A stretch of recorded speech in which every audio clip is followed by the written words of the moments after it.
the walls of communism fall. We saw it; it fell. Never in our lifetime would have seen the freedom or the liberation of Nelson Mandela from prison. Yeah. We saw that he came out of prison. We never believed that the Berlin Wall would have fell. It fell in our lifetime. Yeah, but first of all, the Soviet Union was very instrumental in assisting in demolishing the Berlin Wall. I mean, when you look at the history of it, That's when Brezhnev came. that's when Gorbachev was there. Gorbachev. But the fact is that they were promised that after the disbandment of Warsaw Pact, that NATO would not go Into Russia. east Yeah, into Russia. into Russia. At that time, we heard of the Soviet Union. That's what it was called. Right, Soviet You Union. know, so when you talk about East, we're talking about the Soviet Union. Soviet Today, Union. there's the Russian state, and many of these countries are now an independent state. Poland is. Yes. Germany, East and Germany, West Germany yeah. has been united. Right. But you find that the NATO wants to go into Ukraine and on the very doorstep of the Russian border. And these are some of the things that we need to really help to educate our general public, you know, Right, in the right. discuss of things that are actually Right, happening now. globally. And it's amazing, you know, those kind of things that we are actually witnessing. Let me ask you another question quickly. I know we are a bit late. What is America trying to do? Steal Venezuela's oil? Boy, you know, I try to wonder what is the purpose, what's the rationale behind the United States now trying to create even a deeper, not a sanction, but deeper pressure on Venezuela. We know for a fact that the Chinese bought oil from the Venezuelans, They are buying oil. and they are paying not in the American dollars. So does that Donald Trump has now become upset. Now we're not hearing any more of the Department of Defense. We're now hearing the Department of War. Right, That's what right, it is right, called right, now. right. I wonder if Donald Trump went to Congress to change that. Well, but finally, what's happening in Haiti? Are we going to see the Americans invading Haiti? Or what is happening? I can what is the Americans I can doing in guarantee you that the Americans are looking within. They are out looking within to see exactly what is happening with the various uprising groups. And America at the appropriate time, I'm sure, will enter into Haiti. Remember, I said that. At the appropriate time. It's not about America. Haiti do not have oil. It's not about that. It's about the richness of Haiti, and I can guarantee you that the Americans are looking in to Haiti. All right, okay. I would like Donald Trump. I would like Donald Trump to be listening to us and one day give us a But they're call. always listening to us, man. Tuti, good evening to you, my brother. What's up? I'm not hearing you, Tuti. They're hearing him. Can you hear me? Yes, I'm hearing Yeah, you we now. hear him now. Oh, okay. Well, yeah. That What's smile up, of Tuti, man? that smile of Tuti never ends. Tuti, I'm here. still good looking, still looking young. Thank you. The ever Tuti. What's your name again, Tuti? Say it again. What was what? What's your name again?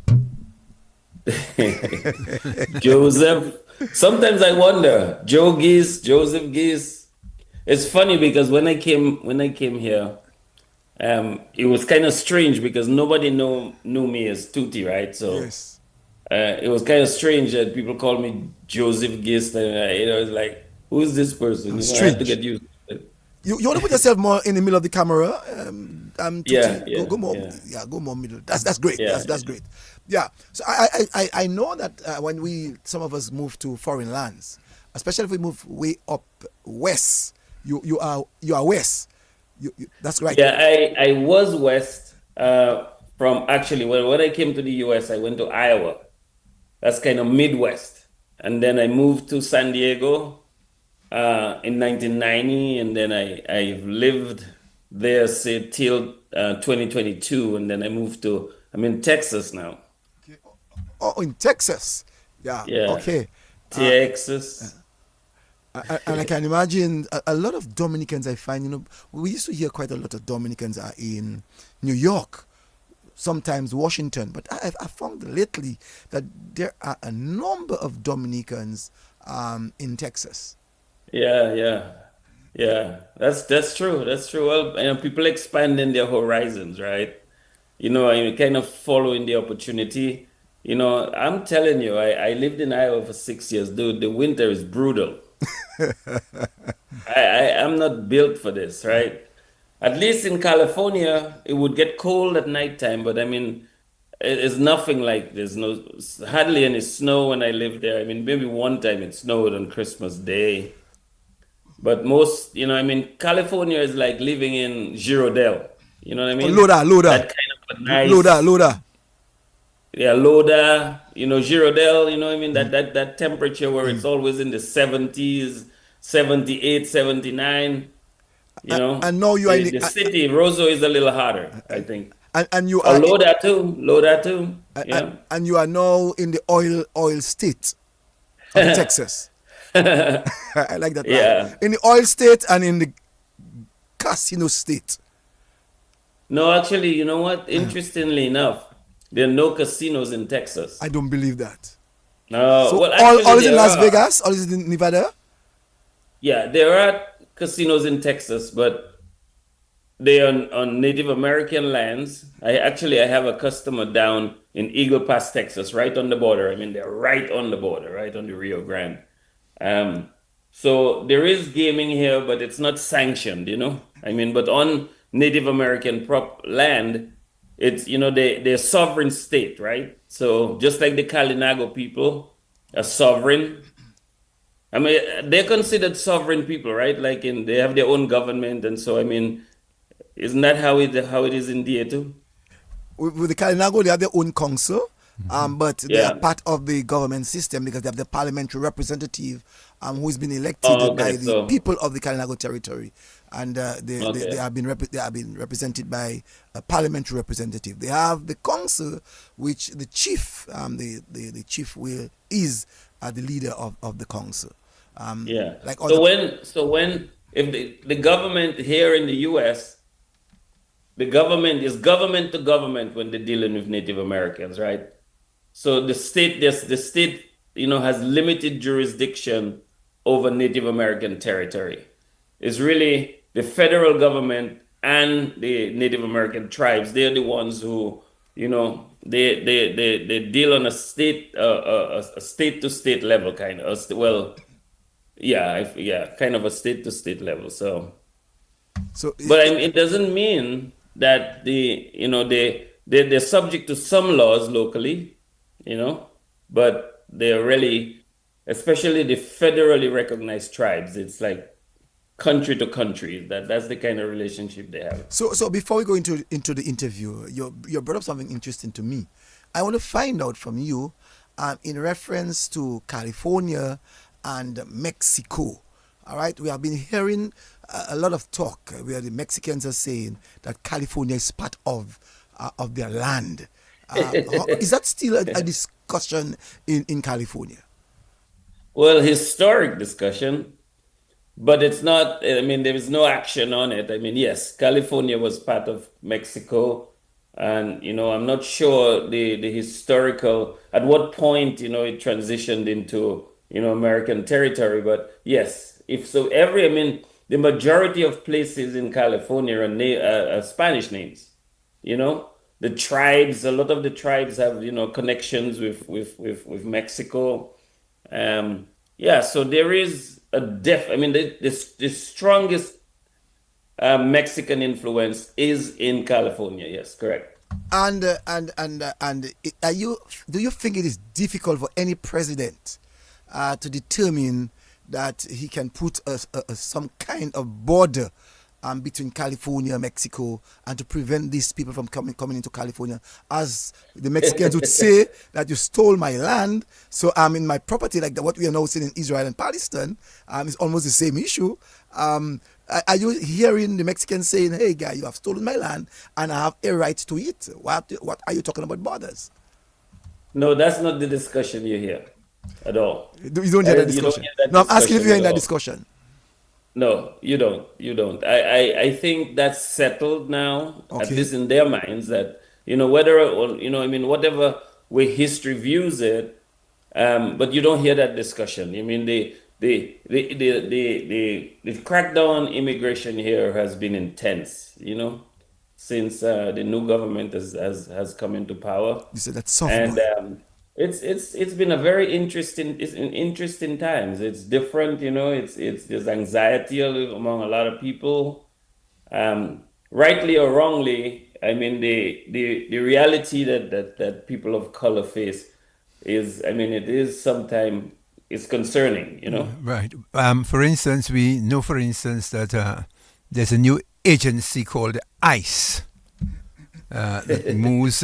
Yeah, I know you chuckle that we've been following on the news, and people, are being iced. That is, if you work in different areas and you're not, let's say, correct, for want of a better word, or you're not up to mark, that you may be iced even in your work. We've been hearing all that. We've been seeing it on the news, ABC, CNN, Fox, Al Jazeera, all the major media houses carry this. And we know that in the United States as well, that Mr. Trump has also activated the National Guard, and in some instances, the Army.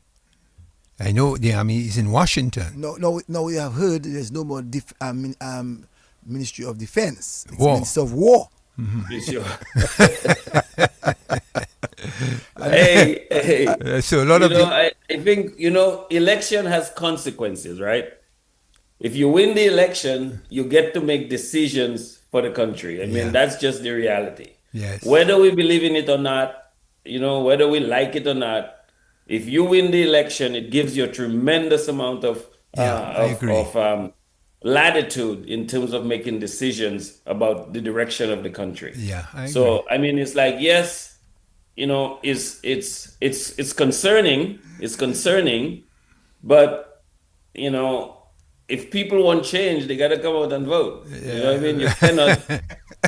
You cannot sit back and want change, and you vote for the government you want. I You know would, what I I would, mean? I would agree with you, Tuti. You know why?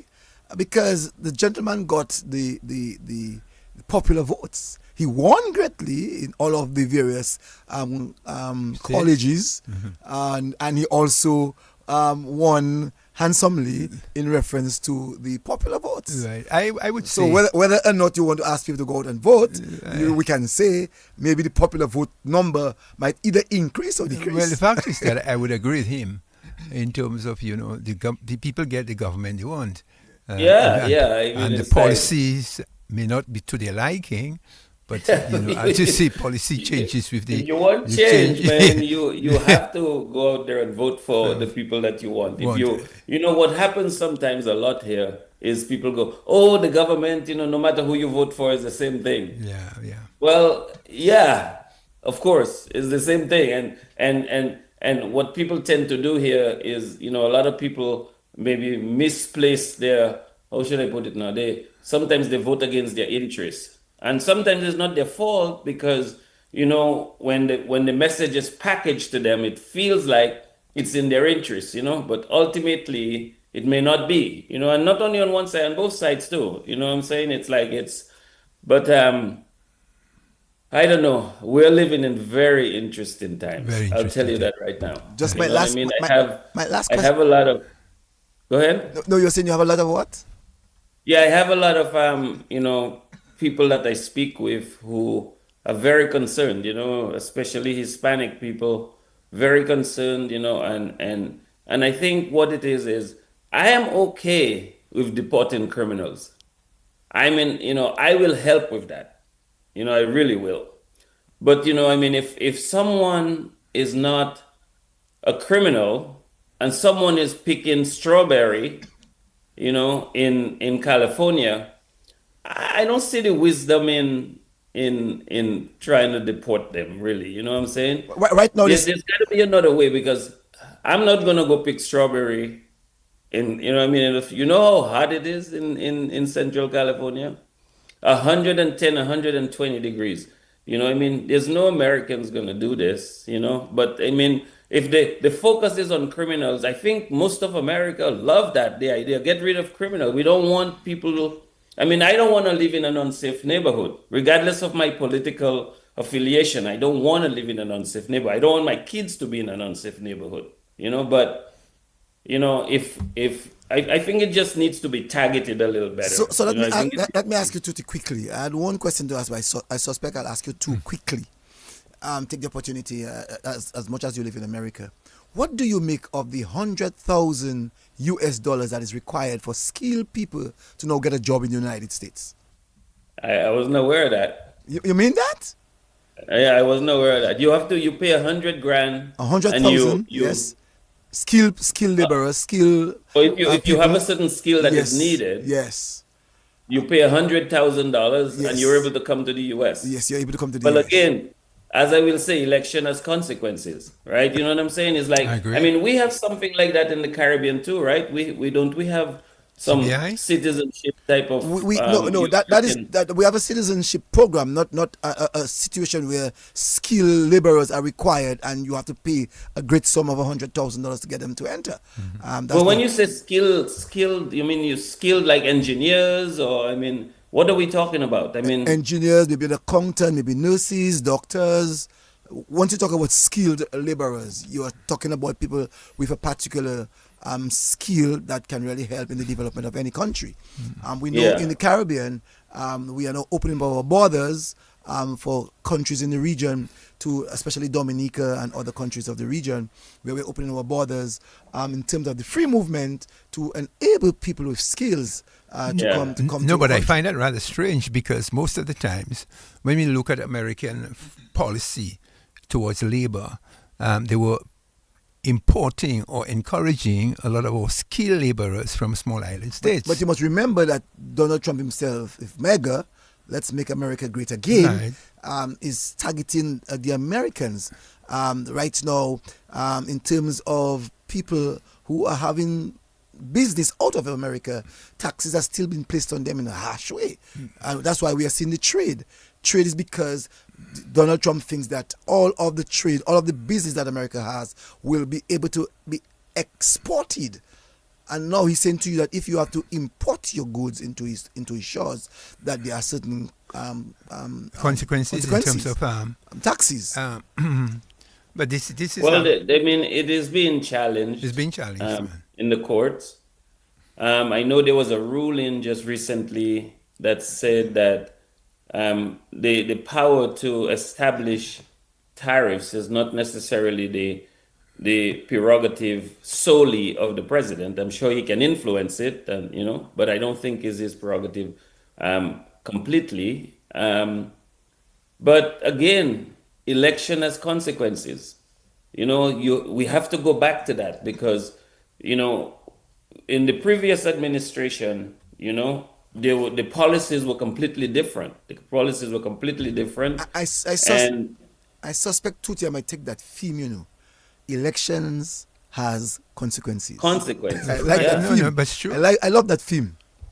yeah. I mean, Yeah, I it's agree if with him.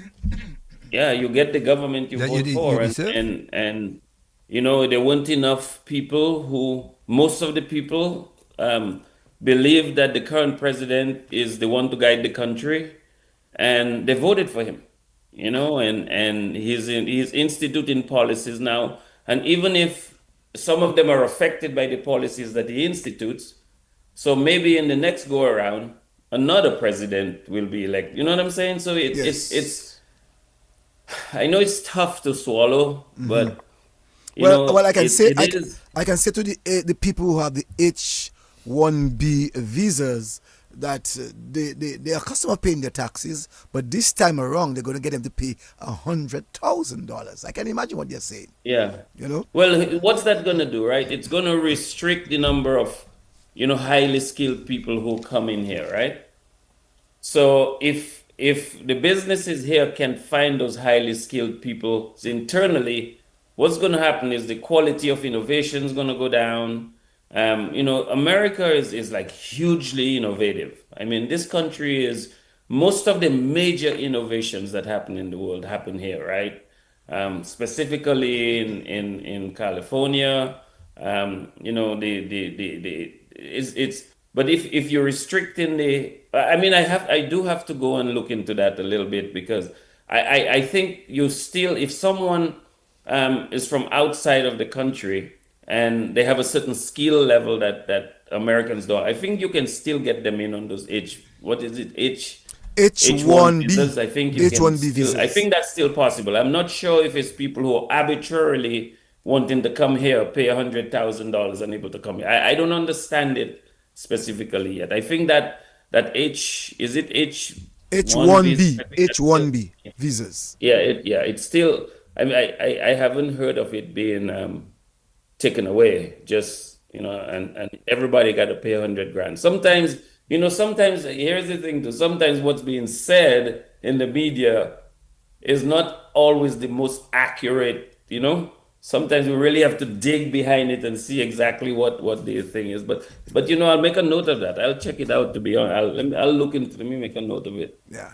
Because that's interesting if that's the policy. Yeah. That's different. Yes. Very different. Anyway, Tuti, let's go back home. Let's come home. Let's come to the shores of the Caribbean. Let's come to the nature island. Let's come to a place where there's water in abundance, mountains with shades of green. Let's come back to Charlottesville. Let's go Yes, to yes, Newtown. Charlottesville, Let's go yes, to Harlem sir. City. Right. Yes, yes. So, Tuti, I know I always tease you and say Tuti, but you almost didn't born. That's true. Yeah, yeah. I mean, technically, that's true, you know, because my dad had me when he was 60 years old. So, you know, my mom was 40, and, you know, I was their last child. And you're right, you're right. The one before me passed away. The one after me passed away also. So yeah, yeah, I got lucky. I got lucky. Can you imagine at 60 years you're making a child, I 64. know, and your I wife is know. and your wife is 40? Right, well, that's like Yeah, yeah, biblical yeah. thing, man. My That's mom was that's a that's, lot that's younger. biblical. Yeah, that's almost like Abraham, That's man. Yeah, Abraham, biblical. Esther. That's Oh, Esther. That's Esther. No, no, but, no. but, you know, my dad really was a nice man. Eh? He was just a kind soul. He was really caring, loving guy. You know, and my mom was the enforcer. You know, she was the one. Aggie was tough, dude. You know, Aggie was in your business. Aggie was tough, but I love my mom. She was very protective too. So let's talk a little bit about Aggie. Where exactly Aggie lived in Newtown. For persons who may not know of Aggie, may know of her legacy. Can you help us to Yeah, have a greater understanding yeah. as to Well, who Aggie she is? grew up in Pottersville area. Um, I'm not exactly sure where she met my dad. My dad used to work with the banana, you know, with banana. How it's called now? Um, You mean what was Gist? it? On the Gist? boat? Yeah, banana. Yes, Gist. Yes, Yeah, Gist Gist. Industries. Gist He Industries. worked with them, so that's why they used to call. He had a nickname called Tally. So you know the person who counts the bananas, whatever it is. So I'm sure he met her somewhere. Or maybe she was involved in it in some way. So they met, and they got married. My mom was my dad was a very intelligent man, you know, he read a lot, so he was very knowledgeable. I remember that about him. I really like that. My mom was a little more street smart, you know, she was the she was more street smart, you know, and that's what she was, the enforcer, and you know, she was the ears, the boots on the ground kind of person, you know. So it was a good match. It was a good mix of of personalities, and she loved that man, man. She absolutely loved that man. Very And what interesting. about your dad now? I mean, you told us a little bit about your dad was more docile and so on. What did he do in Newtown? Well, he worked, as I said, with Gist Industries, and then towards a little later in his life, he went back to Boitica, where we have land, and he was, you know, just doing agriculture. He absolutely loved that, actually. You know what I'm saying? At his age, I always used to wonder how at your age that you're doing all this. had work, and I remember he was asthmatic too. So I remember, times that we would be carrying stuff from the field, back to the house, and he would stop and have to breathe hard, and I mean those are inclines too. I mean, we're not talking about walking on flat, we're talking about walking on the incline, but he was just a trooper, man. He just is a never give up personality, and he would just borrow through it, and we would get home and we would be carrying dashing on our back, and the rain fall, and you know what that means, right? When you're carrying Scratch. dashing and the rain, Scratch. Yeah. Scratching you. ooh, guatega some Guatel. guate tu, guate tupatuga some. But it was what it was, and I mean, I think what that did for me, kept me humble. You know what I mean? It's like, yes, I grew up in Roseau, and I didn't experience that at all. And then when I went up to Boetica in the summertime, then I got to spend that time with my dad, in the agricultural area. He was hesitant to have me do too much because I think he was worried about me injuring myself. I don't know. That concern was maybe a little unfounded because, or maybe not. I don't know. But but the heat. I would help him prepare food, and then I help him carry the stuff, because we would take it back to the house and sell it, to people in the village. That's how he made his money. He would send it to town for my mom, who sold some of it also. And at that time, my sister was in the US, so that was our sole source of income, really, you know. Talking about that, let me send her a link so she can watch this. I like that. Yeah. No, no, no. Your dad lived in Botica. Your mom Yes, in Newton. yes. How did that survive? How that How love did it work? survived? Well, I think what it was when he lost his job. When he lost his job at that place, he decided, I'm not just gonna sit back and just do nothing. So he said, that's where I have my land. I'm gonna go there. I'm gonna go there, and that's how I'm gonna provide for my family. So that's what he did. So it was difficult. It was tough. I mean, for them, I know it was tough. But they were a little in advanced age too, I mean, so they were able to manage that a little better, and my mom would come up, my mom would go up on weekends sometimes too, just go hang out, and he would come down for periods of time. So I mean, it wasn't as, how should I say it now? It was a little rough for them. I know it was, but my mom loved him so much, and he loved my mom so much, that it was, they were unshakable. I've never So one it's time not. in my It's life, to not. be honest with you, Uh huh. Go ahead. Go ahead. heard them quarrel, which is something I can say about my own life. So it's not like today's world where daddy is in Botica, mommy is in Newton, and mommy saying ule ale Botica parce que l'agneau lot famous avoué. No, no, no. My dad wasn't that kind of guy. I mean, it's like I don't. To be honest with you, I don't think it crossed my mom's mind one time that he would do this. I mean, he's just a stand-up guy. I mean, my dad, yeah, he would break his heart to break her heart. And that's what I loved about him. It's funny because with him, with him, he didn't have to say much to me for me to obey him. My mom would have to shout at me, and that's how I learned Creole. When she was pissed at me, she would talk to me in Creole all the time. Tell us what you would say. So that she What just, you'd say. into my head is like, so I learned Gasa Creole, I auto speak beta, it gasa fairly auto beta, well. gasa auto beta. Mo deja vetu, mo ka vetu, tutti mo ka vetu. Come fois, money pour parler bas comme ça. Mon, come fois. Ça, si money pour dire ça, comme, on can need battle. It's like, what I mean? My mom wasn't the most refined person, but that was the charm about her, right? She was just authentic. She was just herself. Yeah. So they No, were different people. They were really different no, people. quite a number of people are on the line now with me, and they are saying that actually you can tell your sister to get you on DBS Facebook, not to go on the line that I sent you. She has to go on Oh, okay. DBS Oh, Facebook or YouTube, and okay. she'll get Let me that. tell her. Yeah, DBS Let me tell her. Facebook or YouTube. No, there are quite a Okay. number of people are saying, Tuti, that your face hasn't changed one bit. Oh my God. Still the One refined second. face. DS Still the big. Facebook, right? Yes, DBS Facebook or YouTube. Okay, or YouTube. Yes. Okay, I'll tell her Yes. YouTube. I think she would enjoy that. Yes. No, to. So, Go ahead.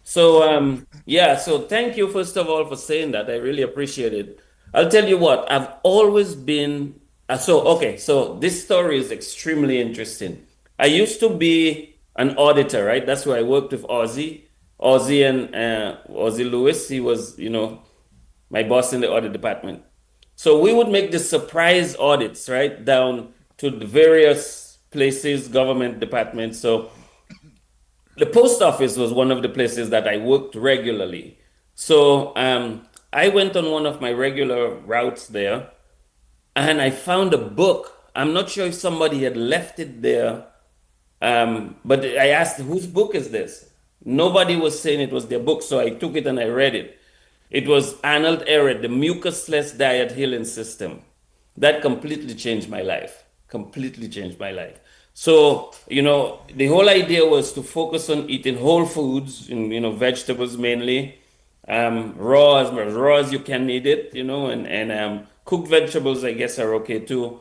But, but avoiding starches as much as you can, refined starches, of course, So I kind of, I'm the kind of person when I put my mind to something, I tend to go all in. So I kind of went all in on it, but I still ate for about 4 years before I left to go to the US to study.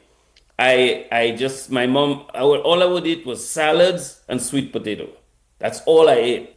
I mean, a bread, of course, I would have, whole wheat bread and that kind of stuff. But my main meal was that. I didn't eat any fish, I didn't eat any meats. But then when I came to the US, I did it for a while at school, but towards the end, I started to eat some meat and some fish. So I did that for a very long time. But 70 or 80% of my food throughout my life has been vegetables, and I just absolutely love it. Within the last 3 years or 2 years now, I've gone fully vegan, so I eat raw foods as much as possible. I do cook some things, but it's very small amounts. So, but I enjoy eating like this. I mean, I feel good. The energy level is good. The health is pretty good. I mean, I was very concerned when I went all vegetable, here because but then when I did some, you go to the doctor and they do tell you, then you become more confident in what you're doing because you see the results of it, so now I'm fully vegan. I'm not sure what that means for people if it's even important, but I'm Yes. fully vegan now. No, Tuti. I want to know in reference to you and your dad. Your dad, you would have come forth when your dad was 60. So it means that when you were 20, your dad would be 80. Yes. How long a company that you would have had with your dad? That is a good question. Well, when I was growing up, he would take me out on the savannah, right in front, Newton Savannah, and he would bowl to me, or he would, you know what I mean? Or he would show me how to bat. And so, I mean, growing up, I spent a lot of time with him, but not a lot of adult time with him, if you know what I'm saying. The most the closest we got was, I don't know if you remember, maybe you don't remember that. I was playing soccer one time and I got a concussion and I had to stay home. My mom was in the US with my sister at the time, and it was just me and my dad. And I mean, he had to take care of me, which it should be the other way around. But he had to take care of me because I was, it was very difficult time for me. And dude, as soon as I felt better, I don't, measures, right? Very well. Okay. So Play together measures, if you in the truck in Measures used Harlem. to ride his bicycle all the time, right? So I had a bike too. So I felt a little better and I'm feeling all good about myself. I decided to race measures on that little, just as you pass sit on here, that under that how they call it now, just that road from Sitonia to Lubia, right? So Lale measured Coco? and I riding hard. I'm riding hard. Lale Coco. Lale Coco, Lale Coco. Measures is Lale Coco. Measures is good. That he's doing it all the time, dude. I was to his left, and there was a little dip in the road. I hit that, and I just flew over. I fell. I hit my head, and blood all over my face, dude. It was crazy. So I rode home. Measures helped me up, and then I rode home. When I walked into the house, my dad was freaking out, dude. What the hell did you just do? What's going on? What happened? Do I need to take you to the hospital? Gladly, thank God. It wasn't any, it was just bruises, right? I still have a bruise on my eye here.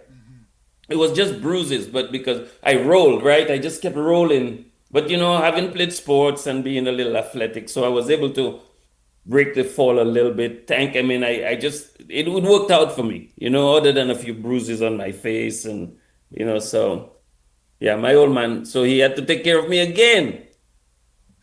He said, yeah, I put him under a little stress during that time. Your mom didn't stress you out? If I Creole? No, she was in the U.S. at the time. But She you're had lucky. gone back to the U.S. To visit Patsy at the time. Oh, so but you're So, lucky, dude, boy. You have to get some Creole blows. oh my goodness, dude, I wouldn't survive that one. That one would be bad, No. Tell us a little bit about your growing up in Newtown. I mean, I had someone last week who said that she had a brutal upgrowing in the Newtown area. It was tough for her Really? family, tough for the family. Money wasn't the in thing. Yeah, She had to help her yeah, mom and so on to go and clean to make some dollars. It was yes, yes, really yeah, crucial. Had to use the sea as her toilet, and the stones yeah, as her yeah, as her toilet paper. You know, yes, yes. what kind of life you had yourself in Newtown at that time? Well, that's a good question. Well, we always had a home, so that was good. We had a roof over our head. And growing up, my sister worked with the government at the time, so she provided for us, right? She provided for us. Then my dad was up in the countryside, and he would send food down. So we would have. So we had owned the house all right. Sometimes the highest amount of your monthly bills is your mortgage or your rent, right? So we didn't have that. So everything that we got was for lights and food and clothes. And we weren't wealthy, but it wasn't like a struggle. There's sometimes of the month we'd have to wait till the end of the month to do things, but it wasn't like a major struggle. My mom was very judicious with money, and here's the interesting thing. I started to work when I was about 16 or 17, right? I started to work with the government. So my sister, when she worked with the government, she would come and she would give the money to my mom, and my mom would be the one who, the chancellor of the exchequer, right? She would manage everything for the month. So I grew up, I just did the same thing. I didn't know you can do differently. I'm working and my mom gives me an allowance, but it was okay because it took care of the home, and yeah, it was. So, in other words, you never managed your own money. Your mother was Oh the no, chancellor not of the while I was in exchequer. the. No, that was my mom. My mom would give me my allowance. It sounds silly, but it's like I'm okay with it. I don't regret anything about it because it empowered her. That was her empowerment, right? So to manage the home, and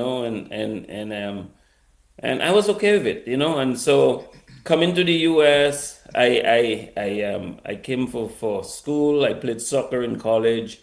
That was good. I enjoyed that. Actually, my years at MIU in Iowa was some of my funnest years. It was wonderful. There were people from all over the world. Played soccer. I made some really good friends, and graduated and stayed on. Did a master's degree in marketing. So it was good. It was good. Then I moved to San Diego. Yeah. Let me ask you, growing up in Newtown, did you go to any preschool, primary school? What did you do? I went to what's it? You know, I don't. Have you heard of a lady called Miss Garrad? It Miss was the Gerard. Oh, Catholic man, that's a school. big. Oh, that's Gerard, man. You went to some Yeah, of the best, man. yeah. She was my teacher in preschool. Then I went to convent prep. Then I went to SMA. That was my route. You know, Yeah. I We, remember my sister was going to convent, and my mom put me in the Rosa Boy school by the Savannah there. So I'm saying like I ran out of the school and I tell her I'm not going there. I want to go where Patsy going. Why you putting me here and you sending her over there? You know what I mean? So my mom just yeah she enrolled me in the school. Thank God she could. You know, and I think just the foundation that this education has given me, I didn't realize the importance of it until I came to this country. right. You know, So you and to moved. see people my age, the lack of maturity in people my age. When I was, people 16 years old, I was working already, and you know what I mean. I was earning money. I was active. I traveled a lot, playing cricket and soccer. But I felt mature. So when I came here, and then now I see kids, 15, 16, and still so heavily dependent for Support. it's a different time too. That's true. So That's true I too. know that you may not have a tough growing up, but did you? I like to do. I like to ask many people that question. Did you have flushing toilet in those days? In your time, No, no, you had no no, flushing no, toilet.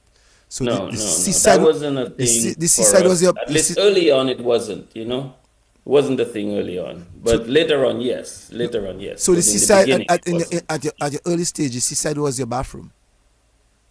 Say it again. Sorry. I was asking, in your early stage of life, the seaside would have been your bathroom. Yeah, Living in the yeah, sea. yeah, yeah, yeah. Oh, we had this system at the home that my mom put together that, at least it was sanitary enough to use and feel comfortable doing. And so it's some gory details that I don't want to go No, no, into. no. We But have to go. yeah, No, no, no. Don't try that. my No, mom, no, no. she kept it, Not because you're she in glo- kept it. not because you're in glory that you cannot tell us about your No, no, struggles. no, no, So that's not the Tuti. case. Uh That's huh. not the case. It's So just, so you so know what I so mean? But so here you. is the thing. Uh huh. She kept it sanitary, so it wasn't overwhelming. It didn't have a stench but she kept it sanitary. She knew what she was doing. So, but yeah, I mean, there was no flushing toilets. I don't know who had this at the time in this area. I had no idea who did, you So know? so you were would your mom go and empty the Yes, yeah, that was her so responsibility. Yeah. Yes. not the responsibility of Tuti and Patsy. Well, my mom again, He kept you away. she was the boots on the ground, so she did it. I don't remember ever doing it one time, you know. Okay. And by the time I was grown enough, we had, You had the the system amenities. changed. So we got some toilets and sewer, not sewer, but toilets and Running water.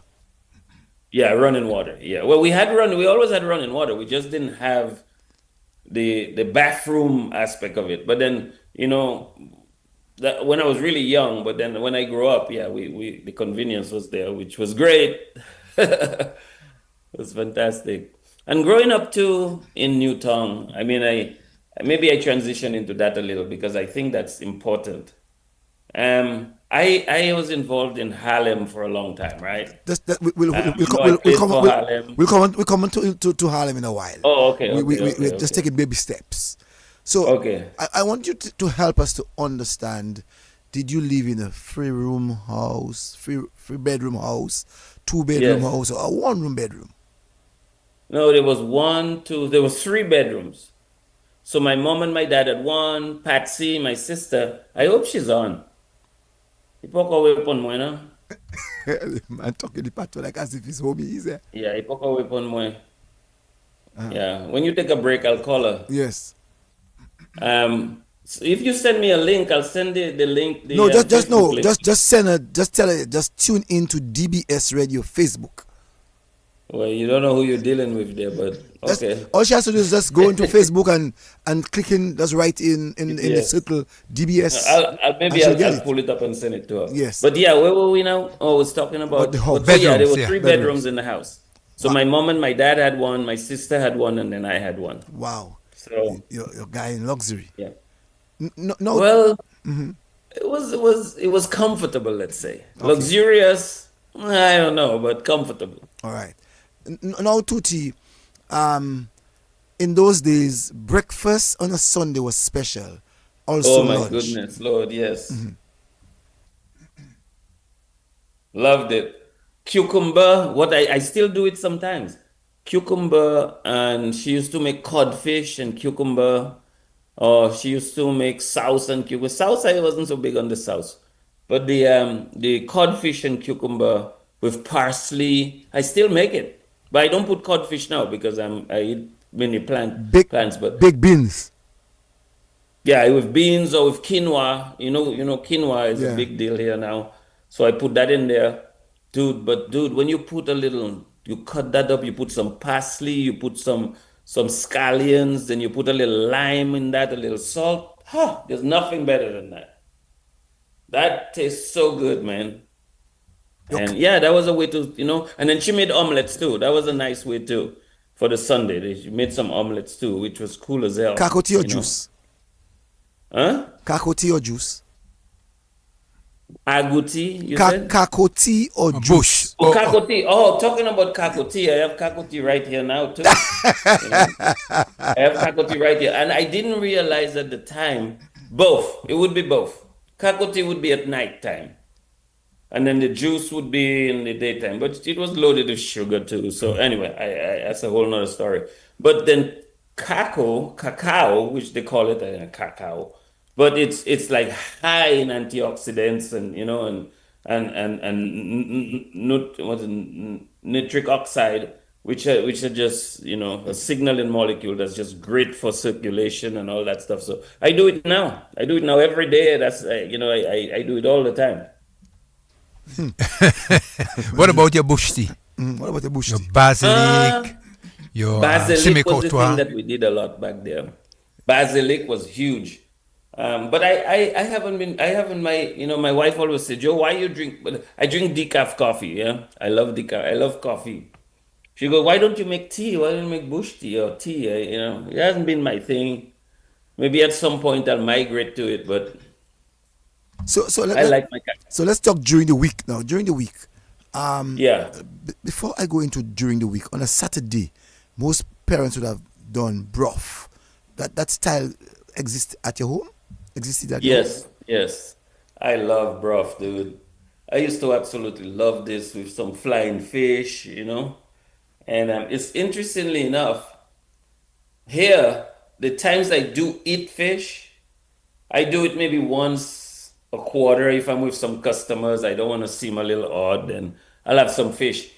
But I'm particularly interested when I eat as a whole fish, because I was telling tell my customers, the people that I work with here, that before I came to the US, I mean, I didn't, nobody fillet. Do you remember anybody filleting fish in Dominica? I don't remember that. You just cook the whole fish, or you cut it up, of course, if it's too big, you can, but no fillet and take the bones out, and I think that's a not few my a few experience, people at least. a few people did that though in my growing up because Yeah, we but will always but complain the about majority bones, of people just but the cut it greater, The up flying and greater then you fish. have a majority, yeah, nice You piece. debone. yeah, the debone, the Or your flying fish, balau. yeah.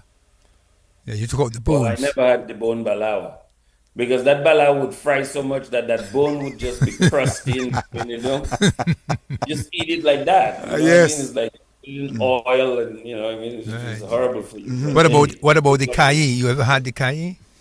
Kai, yes, kai, yes. And Yeah. what's that other little thing that little fish? What is it called? The It's a titiwi. titiwi. That was TTV, my yeah. thing, Yeah, dude. Accra. that was your thing. Titiwi was my thing, dude. I didn't like the akra so much. I liked it cooked, Cooked, yeah. with a little Seasoning. sancoch. With a little. That was my thing. I loved Yeah, that, dude, yeah, growing up. yeah. No.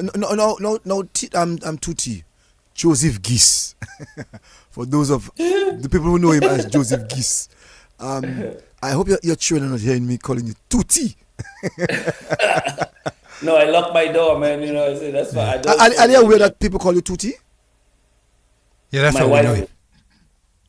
because she heard it. She heard it, when I was in DA. She's been to DA one time. Okay, So she heard it. okay. Can I ask him a question? Whilst you were a young boy, did they ever bathe you in the in Kanawi, Live Kanawi? You ever got a bath there? Mommy ever took you there? No. Under power, though, I was there all the time. So hold on, Tuti. You mean you went to SME and your mother did not take you to Live Kanawi? You never bathed there? You talking the truth? Where is it the Rosa River there? No, my brother, Live Kanawi right by you. By you. By Cicero Hotel there. Right by you, man. By the no, bridge. I never bathed in that river. You never live in that river? Never. Tuti was a Guaja man. Tuti, No, he was no, a I Guaja? just, that was my thing. Under power, that's where we used to go. You mean you live in right Newtown? It's the same distance. No. Cannot be. No, just Cannot be. by you. You cannot tell me Kanawi to Newtown is the same distance from Yes, Newtown to from my Baba State. house to Under Power, and from my house to Live Kanawi. Was it by Amo, the whole Amo? Yeah, man. yes. That little river It's there, the same man. distance, dude. You know, you got a long walk up there. All I have to do is to go through the gardens, and I'm Under Power. You know, by the UWI campus there. But you have to You walk. just go down the little hill there. You're in the water. In no time at all. My brother, you have to walk all the way unattended at the shop. From let's start from where exactly where you living? I live right by the savannah. You know where Ken have his juice? Oh, Yes, okay, yes, all right. That makes more Right sense. there I live. As a matter of That fact, house next to it I there, can put that's up my my hand house. now and say That's to our house. You know? I can say to you, Tuti, as we are speaking, Yeah. that it will be further Further to for go to you. Live Kanawi. That's true. Sazoka di Anamodie. You go up Bath Road, okay? Yes. You hit the gardens right there. And Right, in got it. You just walk through the gardens. It's not like you have to go around it. You just walk through the gardens So and you jump the wall and you're on the power there. What are you guys talking no, about? sister, look You at- have to walk all the way up Newtown. You have to pass the church. You have to pass Seaton. You have to go all the way up there. It's the same distance. Remember No, that? nous ka di ba ou, nous ka di. Si tu es plus loin. It's further to go sit on here. Sit on here than go Than on to the go power. and to go Harvest Yeah, State. that's what I'm saying. Yeah, I agree with you. So- I agree. I thought you were So living. Underpower was the natural default place that we went to because you could take your dive and swim and tumble. And dude, growing up for me was wonderful. Yes. I'm so happy I grew up in Dominica and I didn't grow up here because when I came here, I was already baked. You know what I'm saying? Yeah. I was already baked. No, I you had already a paid certain tui. You paid tui. idea about how things. Go ahead. You already paid You tui. were seasoned already. That's what we say. We say paid Yes, tui. yes. I had an idea of how things were. You know what I mean? I had a certain confidence from. Oh, I want to talk about that too. That's really important. Yes, we'll talk about that for sure. So So let me know when you're ready because my growing up in Newtown for me was special, right? Because Harlem was my life, right? It was a big deal for me. Not just playing on the, that was just the visible part. You know, when you have an iceberg, you just have the little tip and but the real action was below. You know what I mean? Because we did a lot of work in the community. Like people like O'Grell. but hold on, Titi, Tuti. Hold on. I want to talk about your school days before we talk about Harlem life. We'll reach there. We'll reach there. I think you want to run. You're 100-meter runners. I can understand that. All right. Now, Tuti. So I know my friend Hartley wanted to go when he asked the question about whether you went to Live Kanawi. Because every boy and girl in Newtown They got their bath. had to get their bath when school was going to reopen. Yeah. Where did that tradition come from? I've never heard about this. The first time I'm hearing about this. My brother, so your mother never bring you in the river. Never bathed you. Bathed you. Okay, let's put it that way. She didn't bring you in the river, but she would have bathed you in the yard with a big. Yeah. A big, Blue soap. Yeah. You see, he said the word blue soap. No. The blue soap, the blue whatever that thing was. Was it Clorox? What the hell was that thing? No, my brother. that's special You thing, put man. it in. The brown when you one? put The it brown in- one? No, the blue What one, was man. No, What was it? no, hold on. You're talking about the blue soap and It's not blue soap. It was something else because when you put it in white, That a thing, smell. It was like chlorine, that a smell. but it whitened things up. although it was blue. What was that thing? Not chlorine. It's not Clorox. No, we had two No, it soaps. was a little blue thing. Blue That's soap. a mess, Oh, she's you know talking what I mean? about. She would use that all the time. Oh, the put blue. it in some water and pour it over my head all the time. No, and blue. tell me You're to talking take a about. little sip. She Why put a would I little take blue in sip it. of that? Oh, that's to tighten him up. I understand. So hold on, they put in blue in. yeah, they put in there to give you a bath. Because the blue was in clothes. I can't remember that. No, they put blue in that to strengthen you, man. You serious now? Yeah. Somebody have to tell us that, man. well, somebody said blue. So you're right. Blue, yeah, blue. yeah, you put blue in Yeah, there. so you get a bath. So that's square thing, Yeah. and you to put it in the water. Tous les jours, man. They blew you up, man. C'est même bagaille. Blue. Mettez ça sur tête moi, and then take a little sip. You know what I mean? It's like my mom was. That's what I liked about her. I think that's where I get that from too. She's, when she believes in something, She put it on she's you. all in. You know. So what about what you call that thing again? That red lavender. You ever get You never that? get red lavender? No, your head? no blue. You sure? Nothing red. You get No, it blue. my brother, you would not have seen that. It was inside. If you get blue soap, you get red lavender. the blue in it. The Yeah, blue. my mom's superstition was limited to the blue. No, soap. no. At your mom's age, blue wasn't the only thing she gave you. You don't want to tell us. She's dead now, Antuti. Isn't she dead? No, my mom. But okay. So now she had some beliefs. You know the traditional belief in Lakou, when they would see a janto or something in the house, they're like, oh, you can be there. They would take a scissors and especially in the countryside, they would take a scissors and try to prick the janto and this whole drama about some stupid little bug in the house. You know what I mean? I didn't understand it at the time, so I No, you believed it. understand. I hope my sister is not listening to that because she will fall into that. You ever saw in your house any horseshoe? You all had a horseshoe at the front of all your house? In Boydica, yes. Oh, I don't know if it was in front of the house, but I remember seeing one. Right, okay. Yeah. And you never see a My net. dad was You never see the net. Strangely enough, my dad was very superstitious too. Which was strange to me because he was so well read, But he had that, but it was so ingrained in him, right, coming up, that it was part of, his thinking. But I don't know, I escape all that stuff. Your mother never used J's on you? No. Jizz is poison. Why you put Who said J's is me? poison, my brother? The Jizz They is, see me in J's in the house. In the house And they would and lick back. J's in the water sometimes. Yeah, at the back They of would the lick house. J's in the water. For what? To bathe? Yes. Oh, To take out the devil. To make the devil go away. You forget that, man. I'm Tutti. Well, no, there was no J's in No my J's water. in your house. Blue. That was her thing. Blue. But you sure, boy? You sure? Not, your mother. 100% sure. Listen, She your mother wouldn't could put never J's. only give you blue. If you said Maybe he that, didn't see it. But the man said his mother believing in so much jab. How she could only even Maybe No, be I didn't know. Hey, Madi Sapiens. Madi Sapiens. superstition? You said Papa. superstition. You said Yeah. you use I the said word she had a superstition. There's a nicer way to say it, Cecil. She had a superstition. she had a Right? superstition. Well, superstition is jab. Bagay jab. So when you hear about as a matter of fact, in our days, Yeah, the we days. never knew the word superstition. We knew about Jombi, Lugaou. C'est ça ou connaît? Well, I mean, yeah. C'est That's ça. true, that's true. Pas venir là avec. Especially in the Pas country. venir avec al qualité manière ou l'Amérique.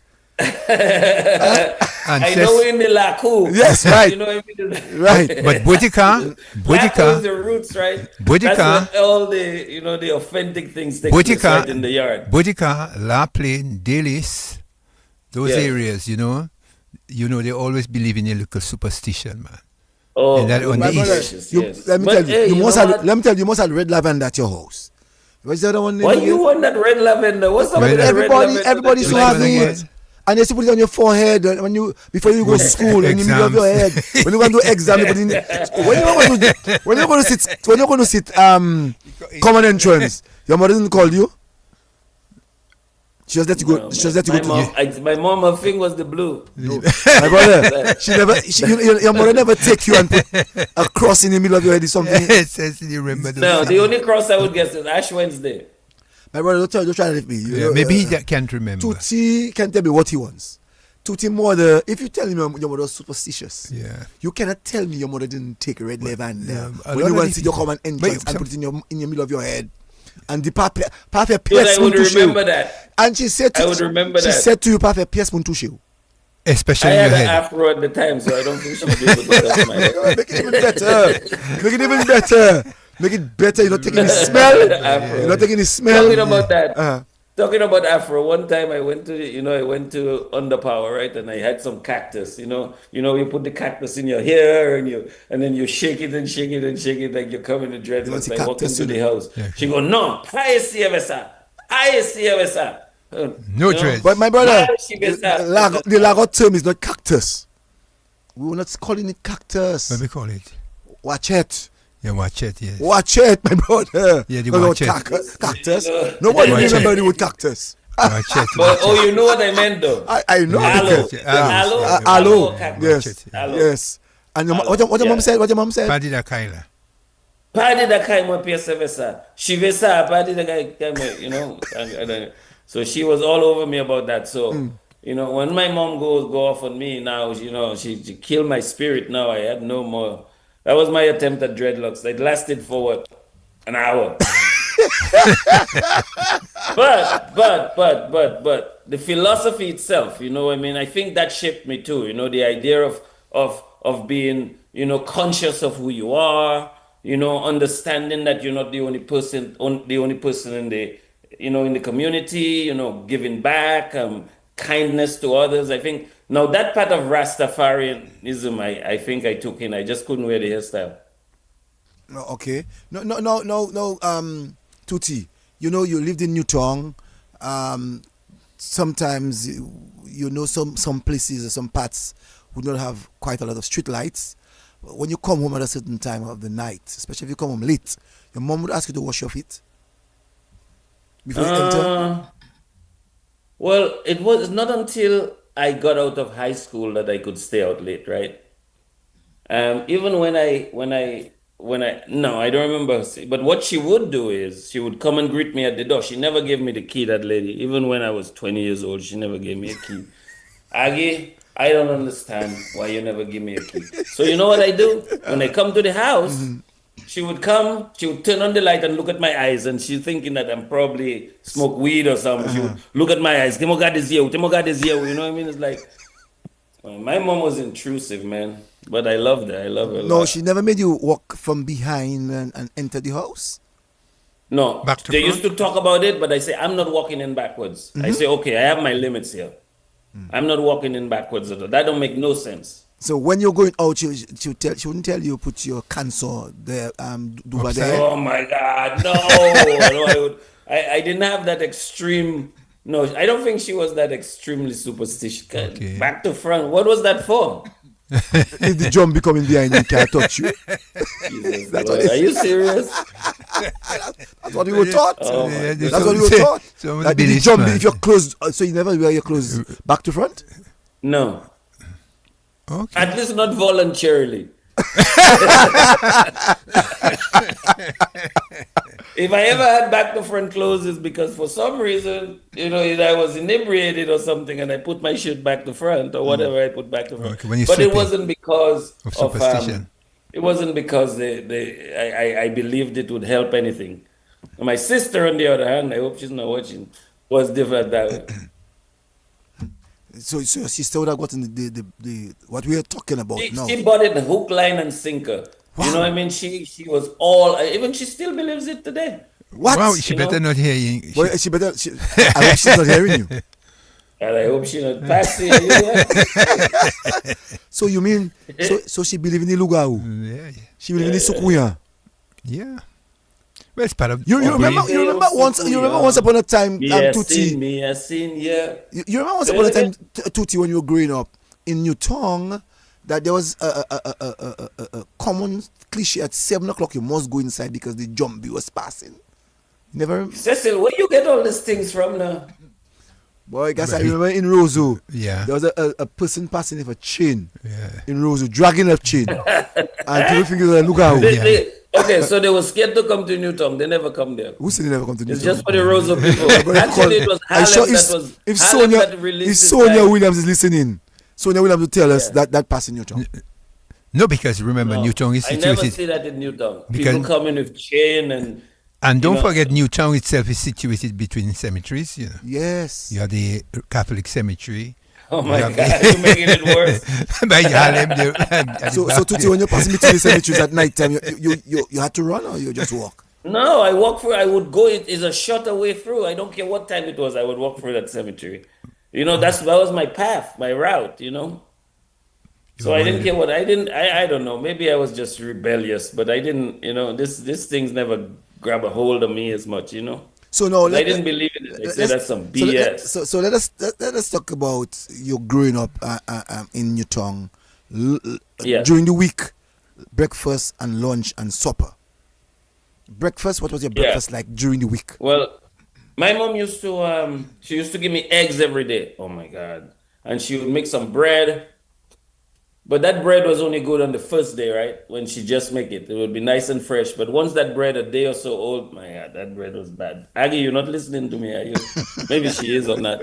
But that bread was bad. By day 2 or 3, that bread wasn't good. But the first day, that bread was excellent. So So every morning she would give me milk, uh-huh. egg, and bread. The worst thing you can give a kid to start his day. So I had a lot of sinus issues, you know? I had a lot of sinus issues. It was bad too. And then listen to this. You remember I told you I read that book, right? I was Yes. about maybe 19, 20 years when I read that book. 2 weeks after I finished instituting what that book described on how I should eat, that completely went away. Completely went away. My sinuses were clear as day. You know what I mean? It was like, so immediately I started to realize, oh man, there's something to this, you know? So because I was always, this was bad too. It was horrible. It's this stupid egg and bread and milk and anyway, I don't mean that bad. I mean, I'm not saying that bad because I know sometimes that's what people have and they have to eat it. But I'm just saying for me, you know, I was lactose intolerant, I guess. That's what caused that. No. Someone, Din Stevens said, yes, it's true. I can remember this, Cecil. That is talking about the man walking with the chain in Newtown. He presented me. Din Stevens is from Newtown, and said, yes, Cecil.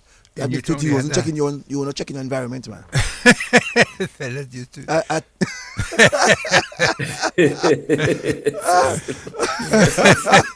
You're so not checking your environment. No. I I think, think the only people who heard it were the people who believed it. Okay. but you don't know, but your mother would hear it, your father would hear it, that big chilling No, coming I on. never hear my mother, and she would tell me something. She would say, "Pass, sorry, there were." So No, no, no. that is why Whatever it as you is. said That's earlier okay. on, that you couldn't be outside at 6 o'clock. I said that. No, you said you had to go in early. Yeah, but not 6 o'clock. No, 8 You know what o'clock? I mean? Like Not 8 I had o'clock. my little chick. I had to go check out. I mean, I can't be home at My six brother, you can have o'clock. chicken at 14 years and your mother's a Tyrone. Well, yeah, but I mean, it doesn't mean I have to be a priest either. You know what I mean? You find ways to, Boy. you know what I'm saying, Uh, to meet. You know, so okay, that was your Eh, breakfast. So breakfast was egg, milk, and bread. And you had to yeah, eat that practically every day. every morning, man. And when you come from school, Every and morning. when you come from And my school, lunch, there would be some fish or meat, or she would make a lot of fish. You know, when she would put like ketchup and butter, you know, to make the sauce, that kind of thing. You know, a little salt in it, and that would be the sauce for the fish, and then there would and be like onion. some dash, you know. Or dashing was very because my dad grew a lot of dashing, so we ate a lot of it. I ate a lot of taro, you know, dashing.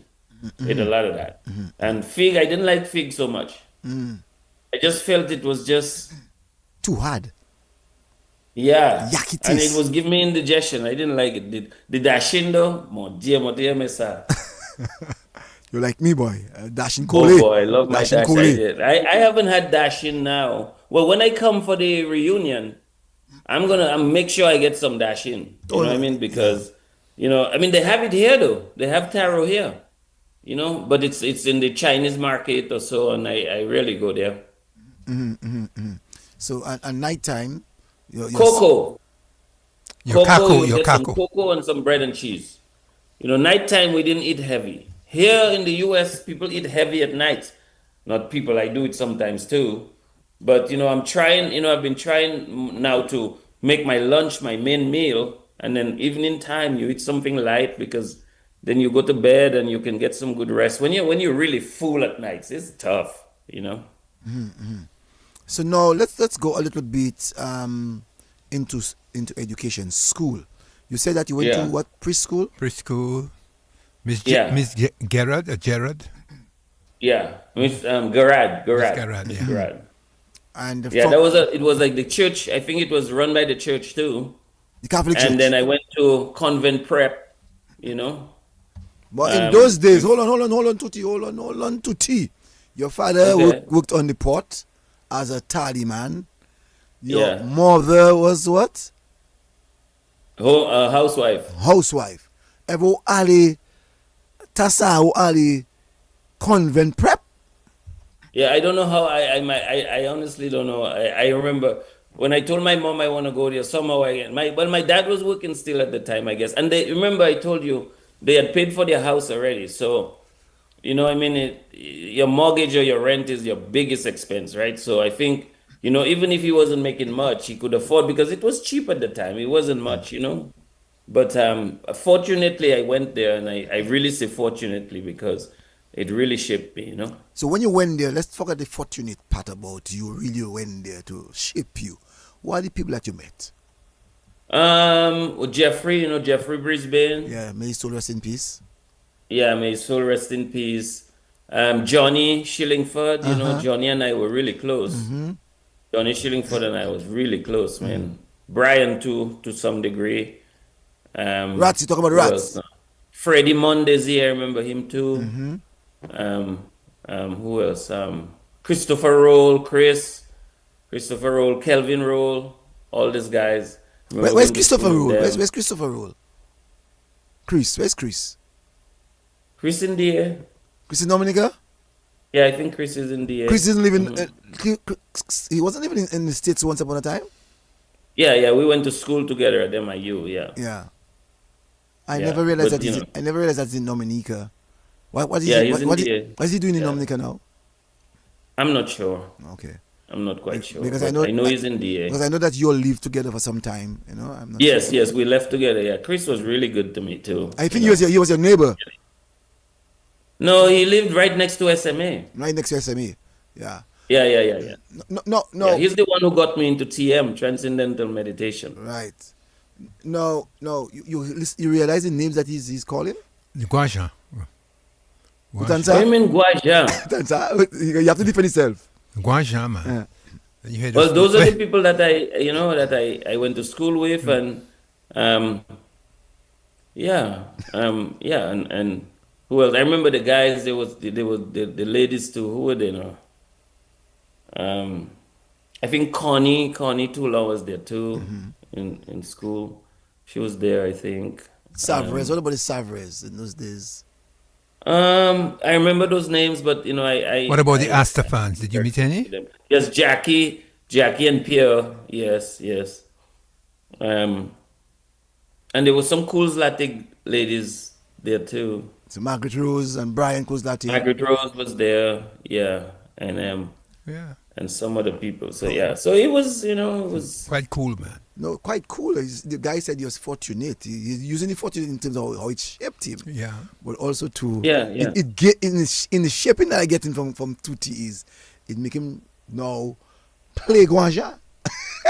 No, No, I no, mean, no. he- That's one thing about me. That's one thing you can never say. Even if I am the same, and that's one thing I tell you true.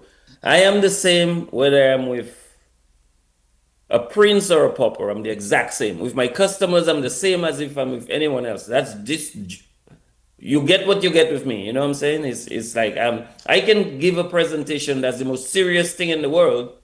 You know what I mean? And next minute, it's a completely different me. It's laughter. Is like, what I mean? That's my default actually. No, so from convent prep, before that, how did you prepare yourself to see the common entrance? Who was your teacher that assisted you Dude, I don't remember all that. okay. But you remember going to SME? Yeah, I remember going to take the test and getting into SMA. I remember that it was a Saturday morning, and I was very happy when I got in. Saturday morning? You know, I remember that. Huh? Saturday morning you took the test? It was a Saturday morning, yes. A private test?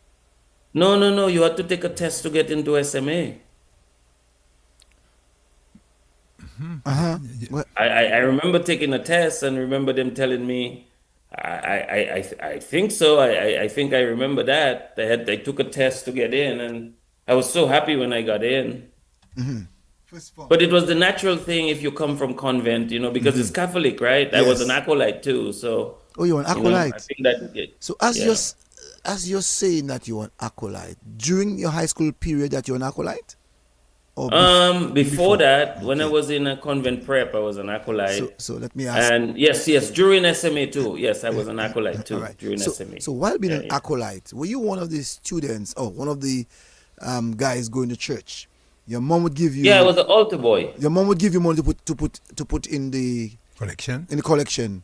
No, I was the altar boy. I was collecting the money. No, but would your mom give you any money to put in the offering? Why? I'm the one collected. The collector don't So, have to but put no, nothing. who said that? But I was an altar boy too, and I had to put and my You mother collecting- gave my I own. don't remember giving me money to. I remember just going there and doing the mass in the morning. I had to wake up early and go to mass. Well, not do mass, but I had to serve. You know what I mean? And I used to have that thing, that incense and thing. You know, doing that. I think that helped me feel comfortable in front of people. You know, because now Yes. a lot of what I do is in front of people. Right? I have to make presentations and whatever. So you But give them- you know, you I gi- think you that give- helped me. You know that You give them thing the smoke. You and smoke them. You give yeah, them the yeah, smoke. yeah, yeah, yeah, yeah. That incense. Yeah, yeah. The question I was going to ask Tuti was, like everybody else who told us when they went to church and the mother give them The collection. the mother give them the Money to put in the offering. Yeah. that 90% of the money, put the money- or if not 100% of the money wasn't going in the offering. Yeah. They used to go and buy the Tablets and tablets coconut and stuff. cheese. I learn something new every day, Cecil. You know, Tuti, you're the first person, man. Maybe because your mom wasn't giving you money to bring to the church. Yeah, But she- everybody that we spoke with, Yeah. we So asked far. them one They took the question money. about the church. Reference money. Yeah. Yeah. Did No, they no. put the, I all I remember is going there really early in the morning. It took me in the first, you know, in the beginning it was a little difficult to get up, but then it became easier. I would go there in the morning and I would, you know, go to do the mass, and Sundays would be nice. We'd dress up in our little outfits and red and you know what I white? mean? Red and white. It was nice, red and white, yes. And it was nice. I really enjoyed it. I enjoyed the pageantry, you know, I like of that. it. I the like way- that. The Yeah, pageantry. it was a pageant. Yeah, it Yeah, was really yeah, a yeah. pageant. I really enjoy you know, being able to stand, and it give you confidence, you know, like you can feel comfortable in front of people. I mean, it's funny because all these little things that you do, you know, you don't know how important they are later in your life, right? You know.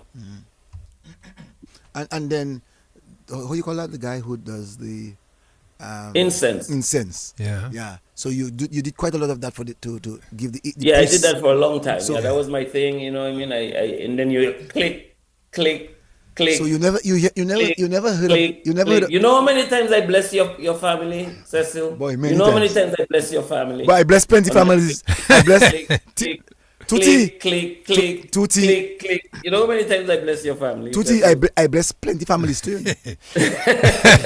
And I bless plenty priests. Plenty priests. Huh? And It was so, fun, though. some people used to say, when you do that, you're throwing away the devil, man. Yeah, you're smoking the Smoking the incense. devil away. Yeah. You know? That's Yeah, what- that's by what- the way, whilst doing that, you ever thought of becoming a priest? Who, me? Uh-huh. Please. Do I look like somebody who could be a priest? No. I know I when don't have the Tuti, when characteristics of a when priest. Tuti was growing up, Tuti had plenty girls, you know, fighting for him too. Well, I don't know about I remember one girl. I can throw back his memory. You're going I was a little Martha, shy. Martha Augustine. You remember Martha Augustine? Why you gotta bring up people's name up in that sense? No, you're talking about the Lakou. Yes. We're talking about the Lakou. But so he couldn't be a priest then. I suspect Tuti for No, I couldn't be a priest because I didn't have celibacy was never my thing. Oh, you couldn't take that. No, that would be hard for me. What? Why hard? Well, he have his, To be celibate? yeah, be a eunuch. He Dude, you couldn't be a know eunuch. how? Dude, no, dude, I I'm not couldn't so be sure if my celibate. technicians are actually. So 1 second, Tuti. I'm One not so second. sure if my technicians are actually hearing The crackling the on. crackling of the on the tone when Tuti Oh, speaks. okay. So I want to get my technician wherever you are, if you can help us in solving Okay. this from a distance, because those days now you can remotely do what is required. Sorry. Okay. Yeah. Go What ahead. is it you can't Oh, it's hear, better Seth? now. It's better. Huh? Much better. Okay. Right. Was that Okay. Tuti? No, what you said you couldn't hear something, Seth. What No, was I'm just it? saying that I'm hearing it better now. I'm Right. hearing you better. Oh, okay. Yeah. Okay. So you heard what guy said? He said he couldn't be. He couldn't be a eunuch. He couldn't be a eunuch. Well, because to become a priest, you have to be a eunuch. You have Eunuch. to stay away from women. Oh, my dear Lakou, Lakou. I give him one memory. I'm trying to warn him. I'm telling you if you remember this. Yeah, No, you no, young do. no, lady. no. He, I he didn't say no. Huh? Yes. You have to protect the innocent. I You have to know, present. But Tutti, all convent girls was Tutti. Yeah. That's the Lakou life. When you see me, he's a handsome No, I guy. mean, no, but here is the thing. You come from prep, convent prep, right? And you go to SMA, it's all Yeah, yeah, the boys, big right? boy, And yeah. it was kind of a shock, really.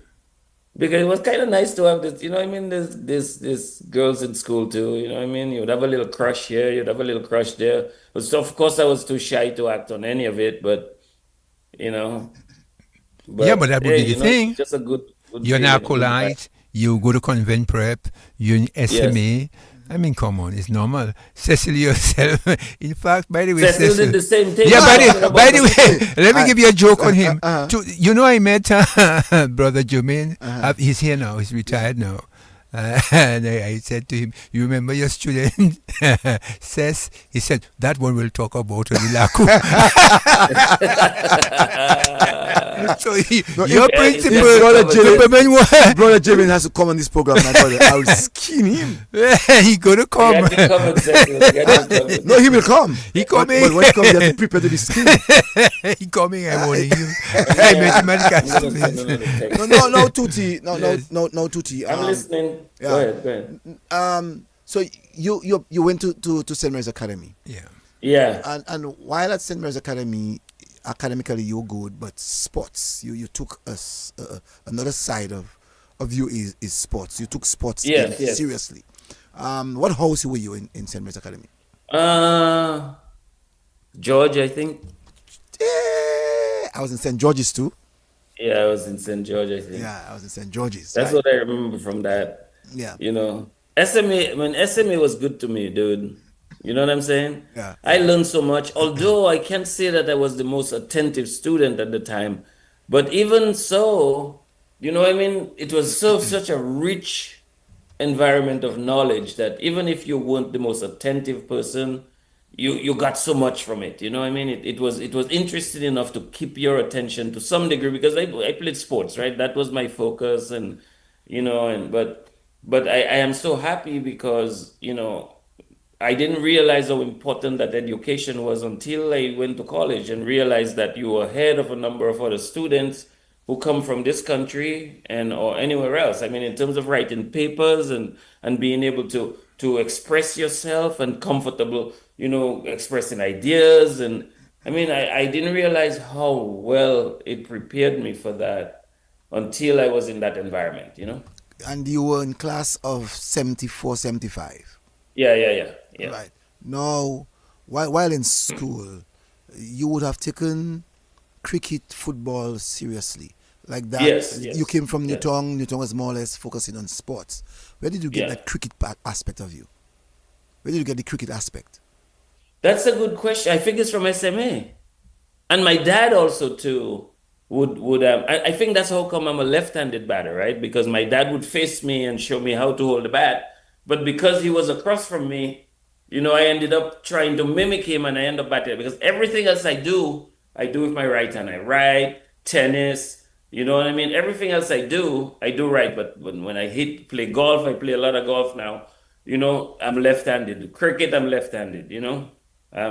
So, but everything I right hand. I'm a right-hander.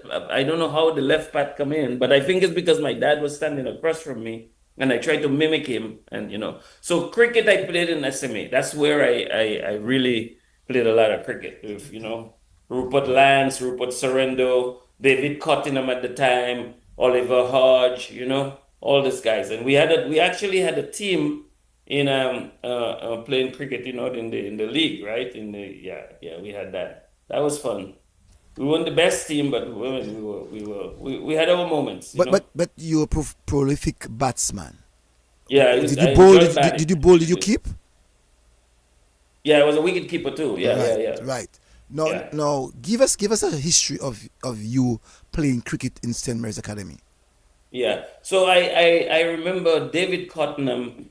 He was the sports. Master? He ran the sports department. That what we had of it. And we put a team together, and we would go practice in the afternoons. And in Windsor Park, and then we would and then we had games on the weekends. But I think it was. We played a lot of cricket, dude. We would go up to the countryside on Sundays, and play with little village teams. That was fun too. Um, and then we played in the league. I remember I was really young, and I remember this fast bowlers coming at you. Just hold on a while, Tuti. Just hold on a Crazy. while. I'm trying to see if I could get my technicians to help me again. That cracking song is still there. If you are listening, guys, I want to see. Please help us in solving that cracking song. Go ahead, Tuti. Yeah. So I was saying, we would go up to the countryside a lot, play with little teams. I love that. We'd go on a Sunday and play a little game. It would be one inning, but we'd go up and play a little game. I really enjoy. I mean, dude, the SMA was just so formative for me. It really was. When you batted left, did you bowl right? Did you wicket keep? Yeah, yeah, yes. Yes, I did. I was a keeper mainly, but even when I threw the ball back to the bowler, it was with my right hand. I mean, if Okay. you didn't see me bat, you would never know I bat left, to be honest. But it was fun. It was fun. I played a lot of TK, You played played a with lot of him cricket or you with played? TK, Mervyn Durant, too. Oh. And You did you end know? up playing for the island? Did you play for the island in Yeah, I cricket? played. Yeah, I played for the Island team. I played West Indies youth team. I think was the peak of my achievements. And I remember Sibo and I used to go up to the UE campus there. There was in the back there was an open area, and we used to just play cricket in the morning. We'd go there every morning, and just I would bowl to him, then he would bowl to me. And Sibo was a great player, man. You know what I mean? I used to, a lot of my technique, that's where I kind of got it from, to be honest. I mean, just the way he got behind the ball, it was just so, solid. I really like that. So yeah, you say your pick was playing for. West First Indies. of West all, Indies before youth team, before yeah. playing for West Indies, you had to play for Dominica side. Yeah, yeah, I Gi- did, gi- I did. Give Yeah, us, give us, give well, us, I give us, captained the give. Winwood. That year I No, captained the before you Winwood. talk about the captaincy of the Windward Island, let's hear a little bit about the players under 19 that you'd have played with, in Dominica, Yeah, for Dominica. Sorry. yeah. Well, I remember TK. I remember um, Mervyn Durant, Vernon Allen.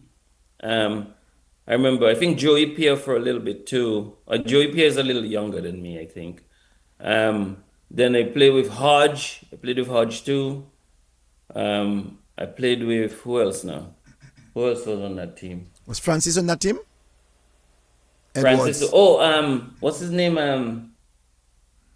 He was from Goodwill, left hand bowler. Oh God, I can't. I know. Yeah, Francis was his last name for sure.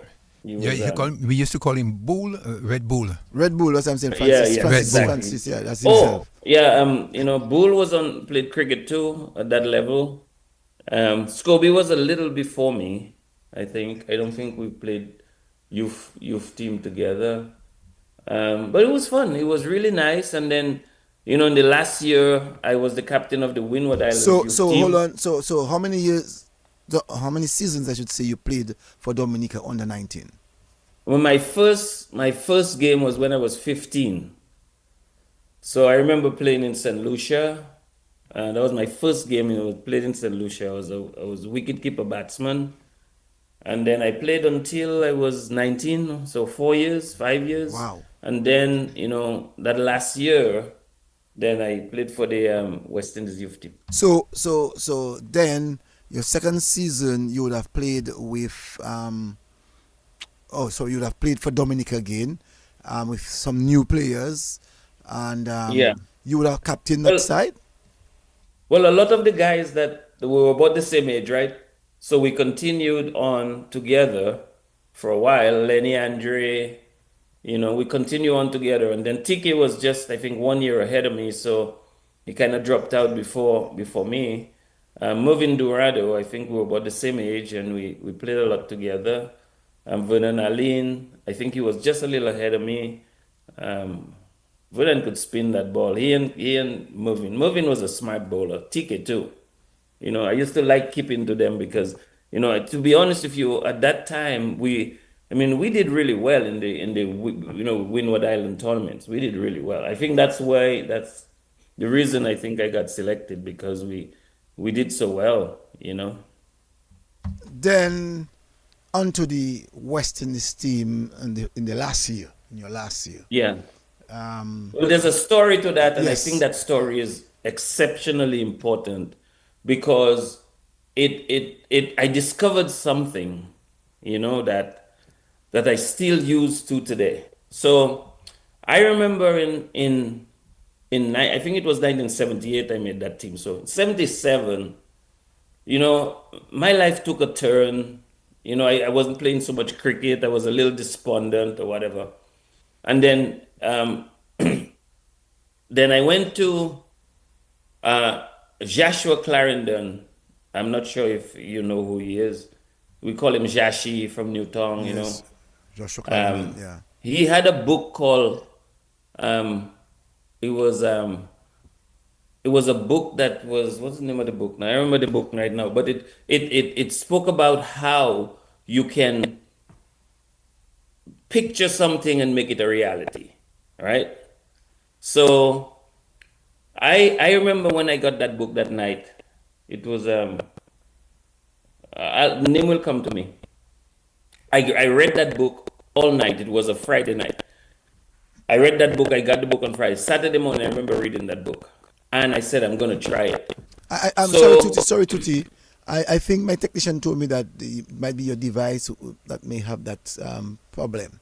So really, yeah, the quicken maybe if you're using a laptop, maybe you have to maybe try to have the cord to be a bit more stable. all right, I'll Yeah. disconnect it and see if it helps. No, let's not try not to disconnect. No, Just disconnect from the wall. yeah, yeah, I mean, it's got enough battery power in there. Is yeah, it still like yeah. that? It's still quicken. But go ahead.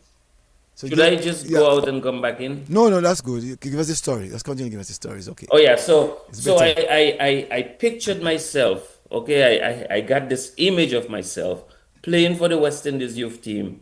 I would go every night. Okay, so I went. There's a little cemetery by my house there, right by the Savannah.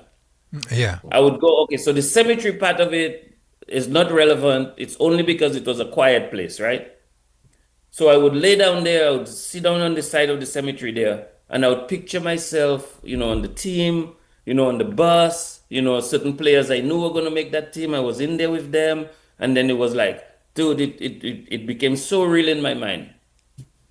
And I remember every time I would be walking to work, and then Carl Peters, who was living right close to where I am, I used to go. I said, Carl, I'm gonna make that team, right? I'm gonna make that team. And he goes, No, Joe, you're not gonna make that team. No, there's no way you're gonna make that team. I said, Carl, I'm gonna make that. So anyway, we had a little banter going. Carl is like very kind, nice guy. So I kept doing this consistently for a while, dude, a long time. I just never gave up. Then we had the tournament, right? I did well in the tournament. I was the captain of the Windward Islands team. I did really well, but I wasn't selected for the team. So I say, whatever.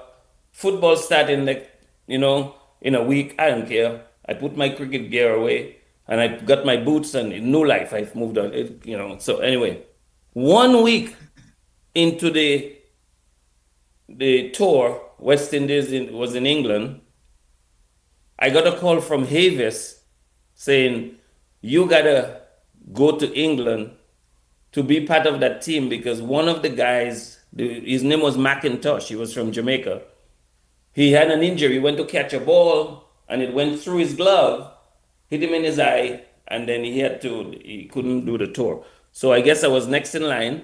So they called me up, and then in 2 days I was in England.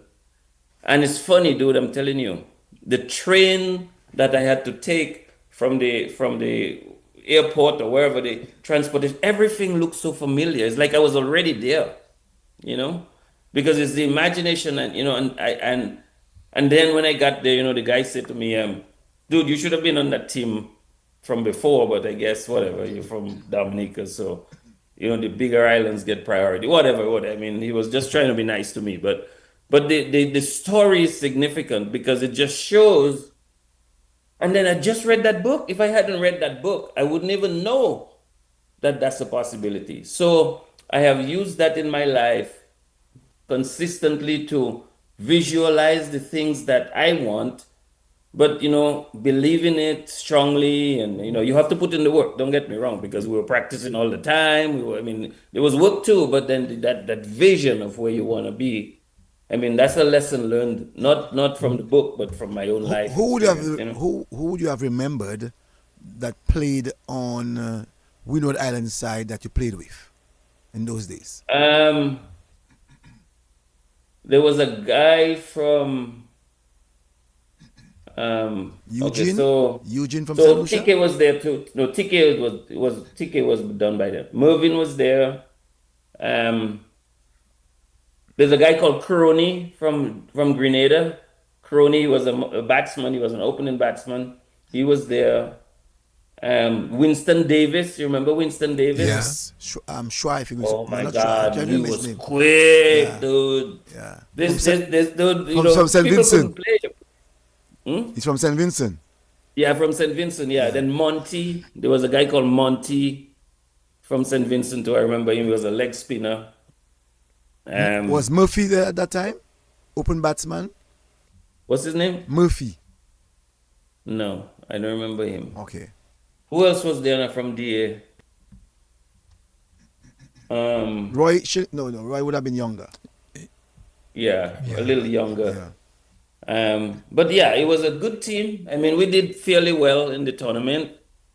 Um, and yeah. And then, when we finally got there, it was guys like Carlisle Best. You remember Carlisle Yep. Best? You remember Leslie Riffer, Roach, three guys from Barbados. These guys were there. Um, who else was there now?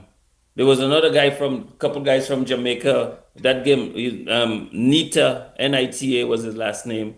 He was on that team too. And there was a guy from there was a guy called Jumadine. He was from Trinidad, Trinidad. yeah. And there was another guy, Passad from Guyana. We got very close, Passad and I. Um, yeah, it was a good experience. It was really good. So you wicket keep for the West Indies. Youth team, yes. How many games you played? I played when I got there. The first test was already going on, so I missed that test. But I think there were two more other test matches that I played. But then there were games in between. So I played maybe about 6 or 7 games. Your high score? I think it was maybe 40 or 50 something. But I remember this when I came back to Dominica, my first inning, I scored 100 runs. You know what I mean? Because when you're in that environment, these guys were so good. Leslie Reefer, Roach, Bass. I mean, these guys could bat, man. I mean, like I would just sit and marvel. Even when I'm at the other end, I'm the batting. But then here's again, when you're in an environment, a positive environment, it has a positive effect on you. You know what I mean? So my technique got a little better. And then when I came back home, I made 100. I remember the first inning I played, I scored 100 runs, and that was That would fun. be against St. Lucia, right? Say it again? That would be against St. Lucia. No, it was a local game. It was a local Oh, a game. local game. All It was right. a league game. It was the Okay. first league game. All right. No. Um, Uh-huh. I didn't make a lot of runs for Dominica, to be honest. I kept wicket. I think I did. Had a couple good innings, but not I wasn't prolific enough.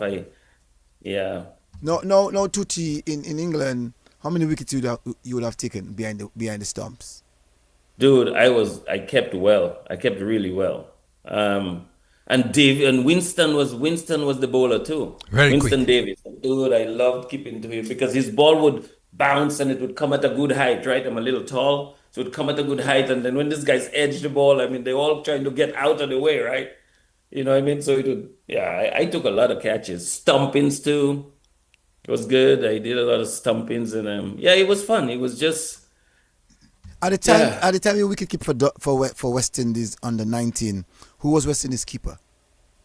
Um, Derek that Murray? is a good question. Was it Derek Murray from Trinidad? It was in 78, whoever it was. Was it Dujan? No, Duja would have been Dujan later. was after. Yeah, Duja would have been later. Yes, must have Yeah, been yeah. Derek Was it Murray. Finley? No, Finley? Finley was our manager Yeah, by Finley. then, Yeah, so yeah. it was done. Yeah, so Finley, yes, it maybe could have been Derek Murray. I'm almost sure. Someone can help us Yeah, with it could that. have been Derek Yeah, Murray. Yeah, from Trinidad. yeah. And then you came back to Dominica under 19. You admire the work of Lockhart Sebastian. How much did you play with Lockhart? I played for Dominica, a few games with him. Um, I played against him a lot, He played for Celtic, I think he played Yes, for. that's Yeah, he correct. played for Yeah, yes, Celtics. Yeah. correct. Yeah, yeah. So I And you played played a for lot who? Who against you him. played for? I played for Cavaliers. Ah, It again, was elite. like Again, the elite club. Tom Yeah. Lafont, The- Grace, Irving Irving. I was just about Shillingford. saying the elite club again. Why are you I'm always just playing. electing? I'm just playing it for you, my brother. I'm just playing it for you. Yeah, yeah. So you played for Cavaliers. You played for Cavaliers. Then Yeah. Ben Shillingford. Shillingford. As Again, I was just fortunate to play with these guys, yes. You wicket keep for them. Yeah, I kept wicket, and then it was Tit, Tit from Newtown. Titus, Tit from Newtown. He was from Newtown too. You played with Caddy at any chance? Caddy from St. Lucia. Yeah. Oh, yes. When I played for the Windward Islands. Kade was 1 year ahead of me. I played a lot of youth cricket with him. He was the keeper at the time for St. Lucia, you know. But then when he left, I think he played for the West Indies youth team too. But when he left, when he was too old, then that's the year I played. Yeah. But Kade was good. Kade was a good guy too. What does he do now? Is he I involved in don't know. cricket? I don't think he's involved in cricket. I've not heard the name I've Caddy not for a heard long from him for a time. long time. A very, very, very long time. I haven't heard that name. Ignatius Kade, man. Ignatius Caddy, Caddy, yeah, that's correct. Very stylish. yeah, So very. that you did not you did not play with Eugene. Bernard This Eugene? Saint Lucian, no, Eugene from Saint Lucia. I'm trying to remember his first name. No. There was a guy from St. Lucia I played with. What was his name? I remember his name now. It'll come back to mind. But yeah, it was a good experience. I mean, I think what it did for me is the maturity. You end up maturing very quickly. Let me see if my sister's on there. I So will so so, check so too. I when don't have whatever bad thing.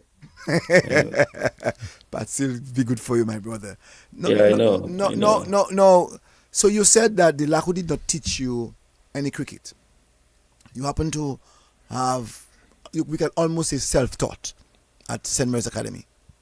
Well, we practiced a lot, but I didn't have a coach, somebody to, is all what I learn is just from looking at other people, play SIBO a lot.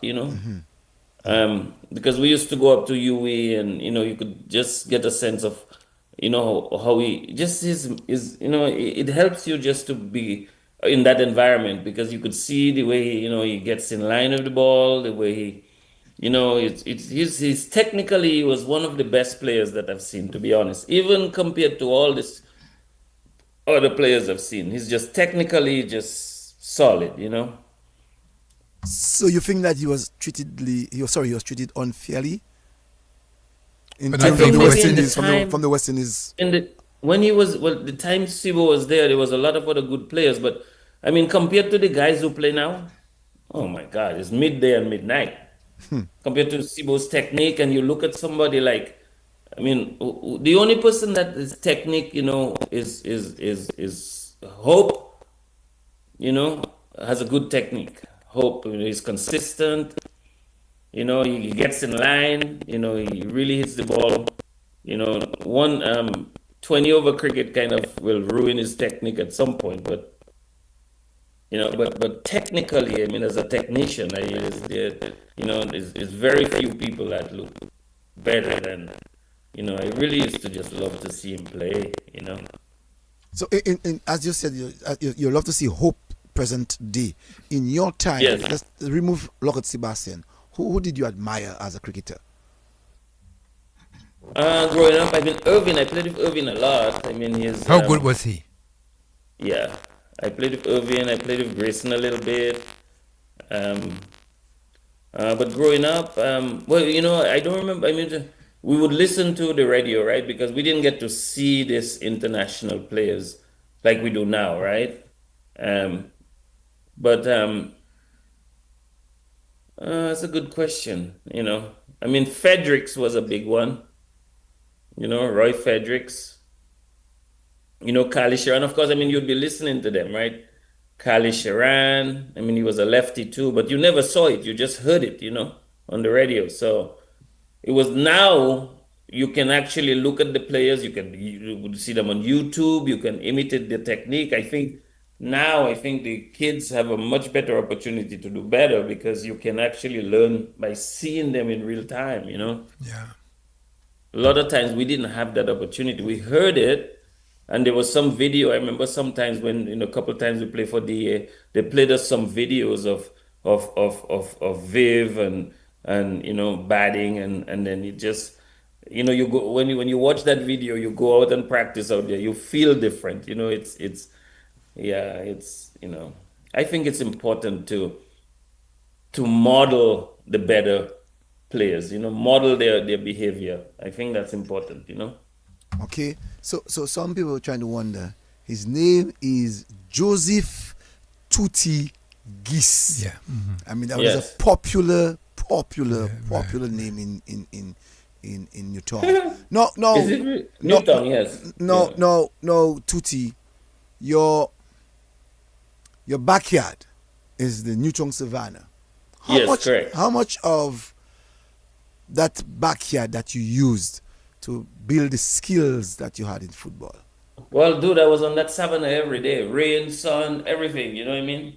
Dude, we were playing, even when I was younger, before I played any kind of official cricket, we used to play wind ball cricket, right? We had our little team, Newtown team, and then people would come from Pottersville or Goodwill and we would play a little Saturday. We would have like a one inning game, right? And then people would volley that wind ball, and you know what I mean? And then you had to, so yeah, that's where it started. Um, that was fun. That was fun. But then soccer, I can say that on this show. Football, I mean, it was all the time on the savannah. It's right in front of me. Every day you see it. I would see like Peg Leg and Herminus and Fox and Mube and you know what I mean? And all these guys, Sprags and you know what I mean? I grew up watching these guys, right? And wanting to emulate them. O'Grels. And So, then when it was my turn, I played with some of them too. So it was a highlight for me to be able to play with Peggy so before, and, O'Krell's and Keza. Keza is a big one too. Keza and I play a lot together. so because of, Keza was good too. so I would like to find out from you, Tutti, before your turn came for Harlem, what did you do in St. Mary's Academy, re soccer or re football? Well, we had a team. We had a team. I don't remember playing so much soccer at SMA. It was mainly cricket. Soccer was Newtown. It was more Harlem for me. Um, but I think I did play some football in high school because that's the only way I could have because I played youth soccer and Rene, you remember Vivian Rene was our Yes, coach, yeah. and I played a lot of youth soccer, under 19 soccer. I played a lot of that. So I think yeah, that was a result of being in an SMA. But I remember cricket more from SMA than soccer though. But Newtown is where I played most of my soccer. you know. So you never played for And then Dominic. So you never played for Dominica um, under 19. yeah, I played under 19 soccer too. Yeah, Yeah. for So Dominica. tell us a little bit Yes. about that under 19 soccer and the players that you played with. I played with a Mano, was the goalie. Alcid, God bless his soul. I played a lot with and Scobie and Bull was there too, and I played with Derek Green for a while, and I played with Lenny. Lenny was and there was another what's his name? Coco Shoe. What about Coco Shoe? He was a midfielder for Saints. for Kensbro for a long time. You're talking about Anthony. Not Coco Show. Morris. Yes. Morris. I played with him too. And who else I played with? No, defense. I'm thinking of the defense. Long And, Coffee. what's his name? Measures was there too. Remember Measures? Um, What about Long Coffee? well, yeah, I say Alcid. Yeah, Yeah. Alcide. Oh God yes, bless yeah. his soul. That's Yes, why. he just He was just there buried. too. He Yeah, was a good player, man. yeah. He was really a Yeah, good offensive. yeah. He was tough. He would push up really well. Did you ever Um, play? Did you ever play with this guy too? Elwing, Abu. Oh yeah, Abu and Rojo too, but they were a little ahead of me, so I didn't play a lot with them. They were a little ahead of me. I played with them for Dominica though. I played Dominica national team too, not just youth. I played national too. So I played with them there. Dude, I'm telling you, for Harlem, when we have when we have a game against Kensbro, and maybe we'll talk about that, dude, it was tough. It was tough, because I played in the middle of the field, right? So I had a lot of running. And the time it was 4-2-4. What kind of 4 to two guys in the middle of the field having to cover this whole thing, and four guys just up front not helping you. And so it's just you and the defenders, you know what I'm saying? And Kensborough had a better setup than us a lot of times, right? Because they had a strong midfield, so they would run us to the ground sometimes. I mean, we would beat them because our offense was good. I mean, we didn't beat them all the time. I don't know how many times I think it was even over the period of time I played. The number of times we beat them, how many times they beat us. But, my fear wasn't the Kensborough fans when we lost. My fear was the Harlem fans. You know what I mean? Because they didn't take it well at all.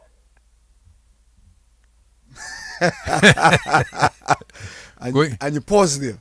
going back to Newtown was They not didn't easy. take it well at all. Uh-huh. So on Sunday, people walking by and they're just looking at you funny, cross-eyed. It's like they don't have to tell you anything. They just look at you cross-eyed. You know what I'm saying? And it's like if you lose that game, it's like you lose. Like it's like you're playing for this. Oh man, the pressure was big too. But I didn't care. I really enjoyed playing, and I would just go there and just give it everything I got. If we lose, it was rough. But when we won, it was also very exciting. You know what I'm saying? It's like you. I would like Rennick Thomas to call us now because I You know played that against him, your Rennick? rival would Yeah, be- Rennick too. Rennick played too. Rennick was good too. Yeah. Yeah, And I mean, I someone think I said played with someone Ballard. said Mosiah. Did you play with Mosiah? Oh, he's the one that was in midfield too. Yeah. He was Mosiah. very good He was too. from I mean, he Kens. was very, He was from Kens. secure with the ball in his feet. I mean, he knew how to make lateral passes, but he also could pass it forward, pick the gaps. Yeah, he was good. Lenny was good too. Lenny, I always- Lenny was more. He carried the ball a little more than. I always say than us, to people, I always say to people, there are two best link men or midfielders, as we normally say, that I saw in my life. Not those on television,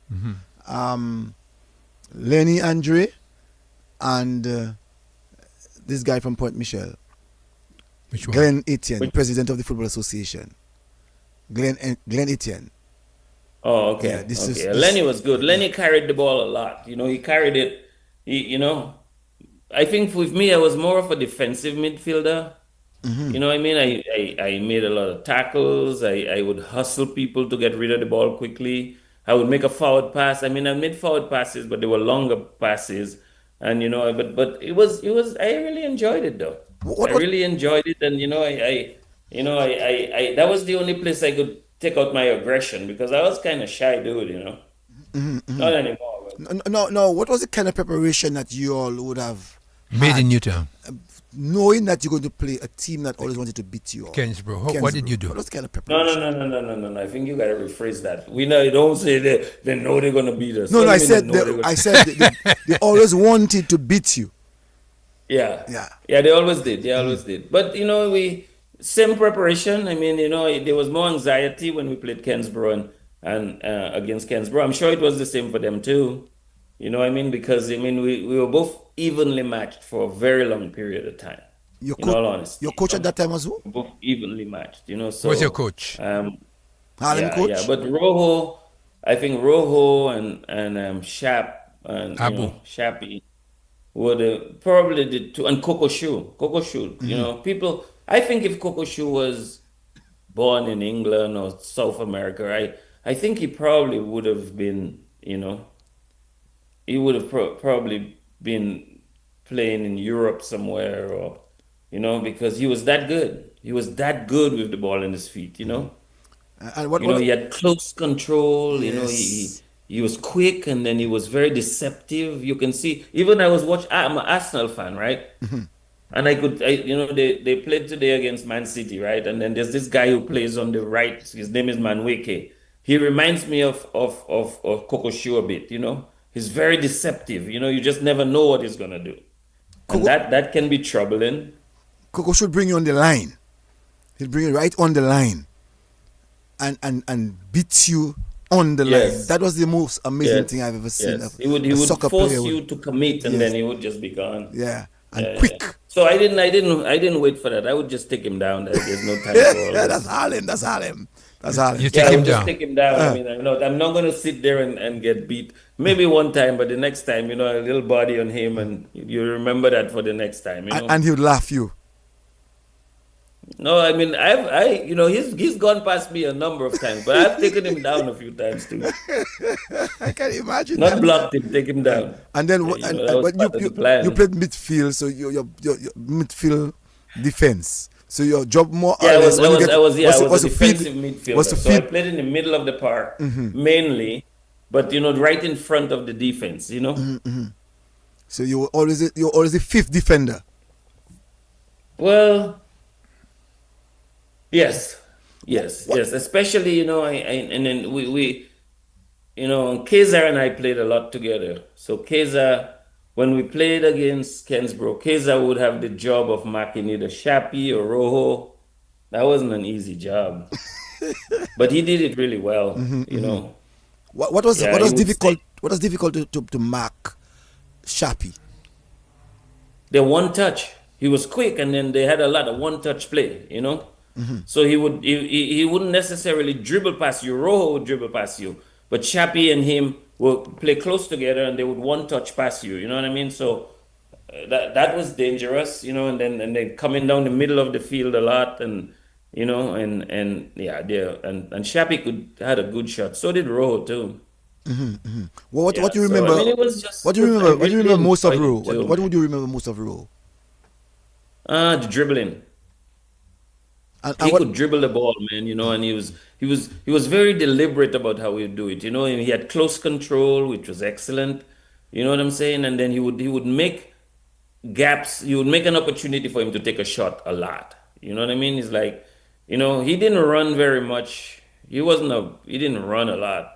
I don't remember him running a lot. I mean, but he was always available for that pass. He would make himself available for that pass, always in your half, close to your goal, which is bad for the opposition. And what about the periods of corner kick for Kensbro? I'll come to Harlem in a while. What about the corner kicks for Kensbro?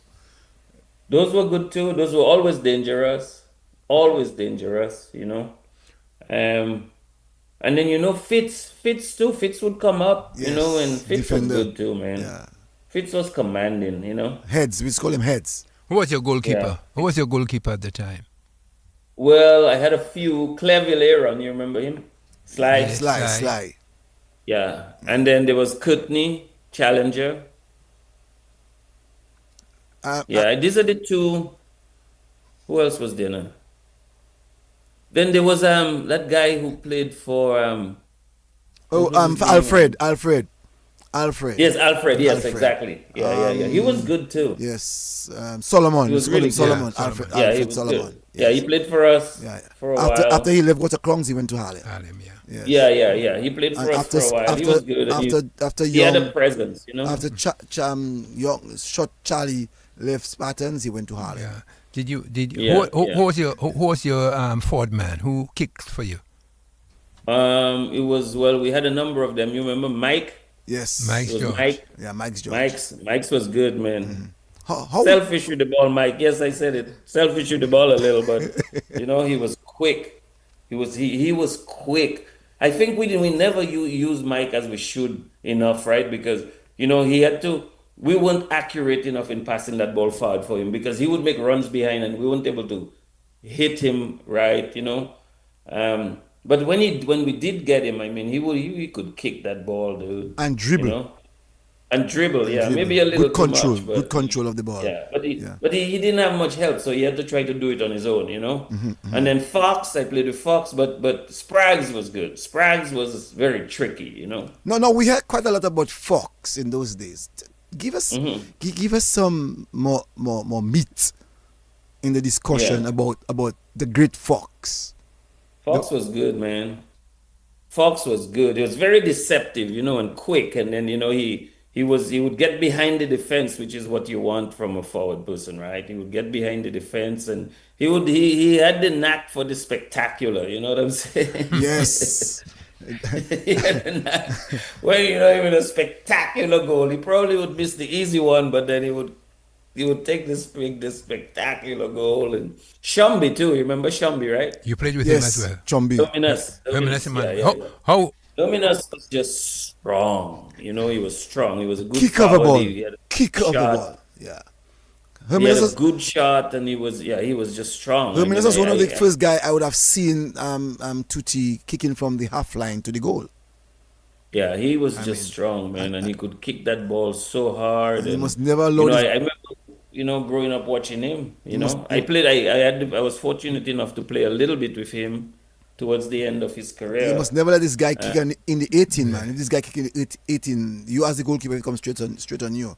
Let Watch me out, ask you a watch out yeah, your question. hand, man. Which were the and best it had a games? little swerve to it too, his shots, which was good. I mean, it was, Yeah. dude, it was, and Mube too. Remember Oh Mube? yeah, Yeah, Mube. yeah. Oh yes, Mube could move, man. Which would be the best game But you remember? Mube was quick, dude, on that wing there. You put that ball through, and Mube is like in.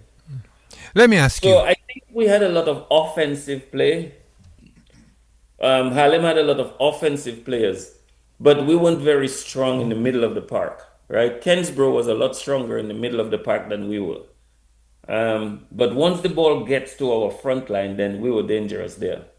We had good defense, but we didn't have enough people in the middle of the pack. Four in the back, four in the front, and two in the middle.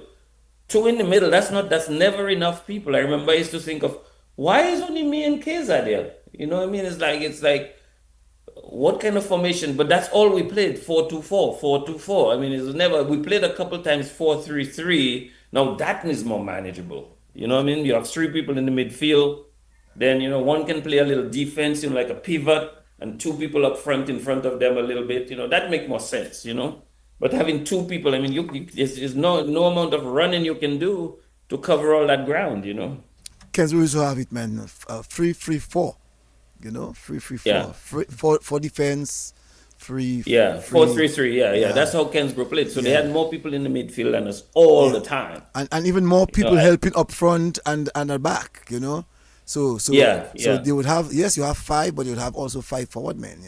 And sometimes Yeah, a yeah, mid, a yeah, mid, yeah. Bala used to play the Well, I mean, role. the guys, but the thing about Kensbro, their midfielders know how to play in the opposition, area too. They know how to sneak the ball through. Possession was their thing, right? Possession. We were very counter-attack team, right?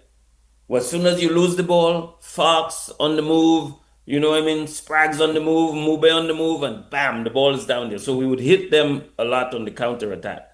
But possession play was their thing. What would have been the best game that you Yeah, have you played witnessed? against them. You remember? It probably is a game that we beat Kensbro, I'm sure. I'm sure it's a game. I don't remember exactly. I mean, You, I'm did, sure it's a game that we beat Kensbro. did you remember the bomber soap? Yes, there were sponsors. And I'm asking you, do you remember that game, the bomber soap? The bomber soap game? Did they No. bomb you all? They gave us 4-1 one time. They beat us 4. That was the most humiliating loss that we had. Uh-huh. They beat us 4-1 one time. 4-1. So And then that was the game that we prepared the most for, And then we go there and they just, I'm going to tell you something, and I think I'm just realizing now. The only time we beat Kensbro was when Keza was marking either Rojo or Shapi. All game. You know what I mean? Because when we didn't approach it that way, they were just too much for us. I mean, we have to be honest. Well, every time Keza would be holding one of them down, the complete game's different. You know what I'm saying? They don't have that 1-2 play. They lose the ball a little more often in midfield, and bam, we fouled. We're ahead of we played a longer ball. It's more direct than they. So we would cut, and they like to come up high too. They would play high up, right? Because the defense supports the midfield, and they kind of compact it a little to just for possession. So when we lose the ball in the midfield, for whatever reason, bam, you can get behind them pretty quickly. So basically, you're saying that that's what- you're saying that you were playing 1-2, 1-2, 1-2 all of the times. Well, they played a lot of possession, maybe not 1-2, 1-2, but a lot of possession. So they would go to the back, go to the side, bring it in, push it there, and try to get gaps, right? But when they lose that ball, because, Alcid and Fitz were so high up that we could get behind them.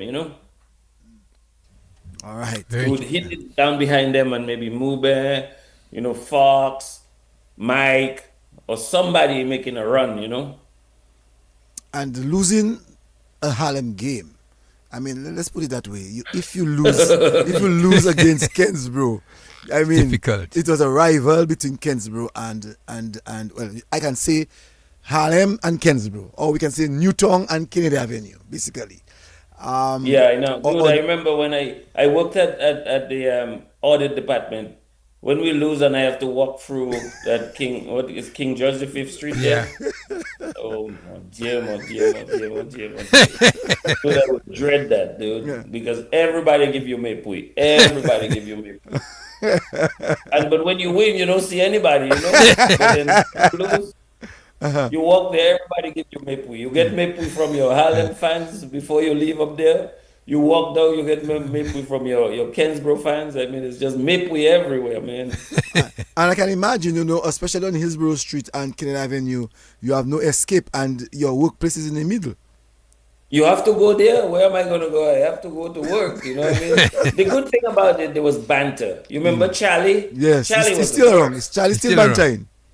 He's still there. Still Charlie there. was the worst. Charlie would harass me, boy. I like Charlie though. Charlie's a good guy. Charlie's cool. Yeah. Charlie would have, Joe, I told you, I told you that we were going to do that. You know what I'm saying? I told you we were going to do that. All right, Charlie, that's fine. We'll get you next time. Did you play for Dominica? Yeah. National. I played soccer for Dominica. I played with Shapi and Rojo and Derek Green and Measures and that era. Francis from Goodwill. Who else now? Rene was our coach. I remember that. He was a very good coach. Yeah. What someone said about you. He said, "Mr. Speaking of fellas that play in his time, this man not aging, man. You talk about guys in the 70s. So which means that people are calculating your age. So they're saying maybe you must be 65. They're saying that maybe Mr. must be 65. Mr. not aging at all. 66. 66. Make it worse. But you look, you have a baby face. Oh, thank you. It's the vegan food. No, Tuti. In your growing up in Roseau, you would have met some people that had flair, people who had money and so on. I think John Keller was a friend of yours. That's correct. Which one, John? Who? John Keller. I don't know who that is. Okay, John the only Keller. reason I'm saying that because I know that he supported sports quite a lot in Dominica, especially No, basketball. I don't remember that name. Okay, no, John Keller. yeah, no. In tennis, you played tennis at the. Yeah, but just nothing serious though. I just used to jump over the fence and go play in high street.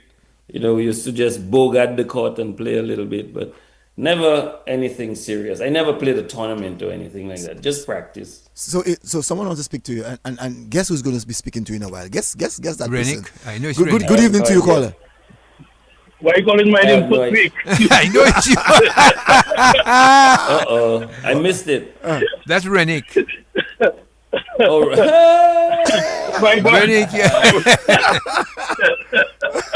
what's up, Nick? my brother, you prompted me to call. Because one thing I have to say, that 4-0 is not 4-1 now. You guys got 4-0.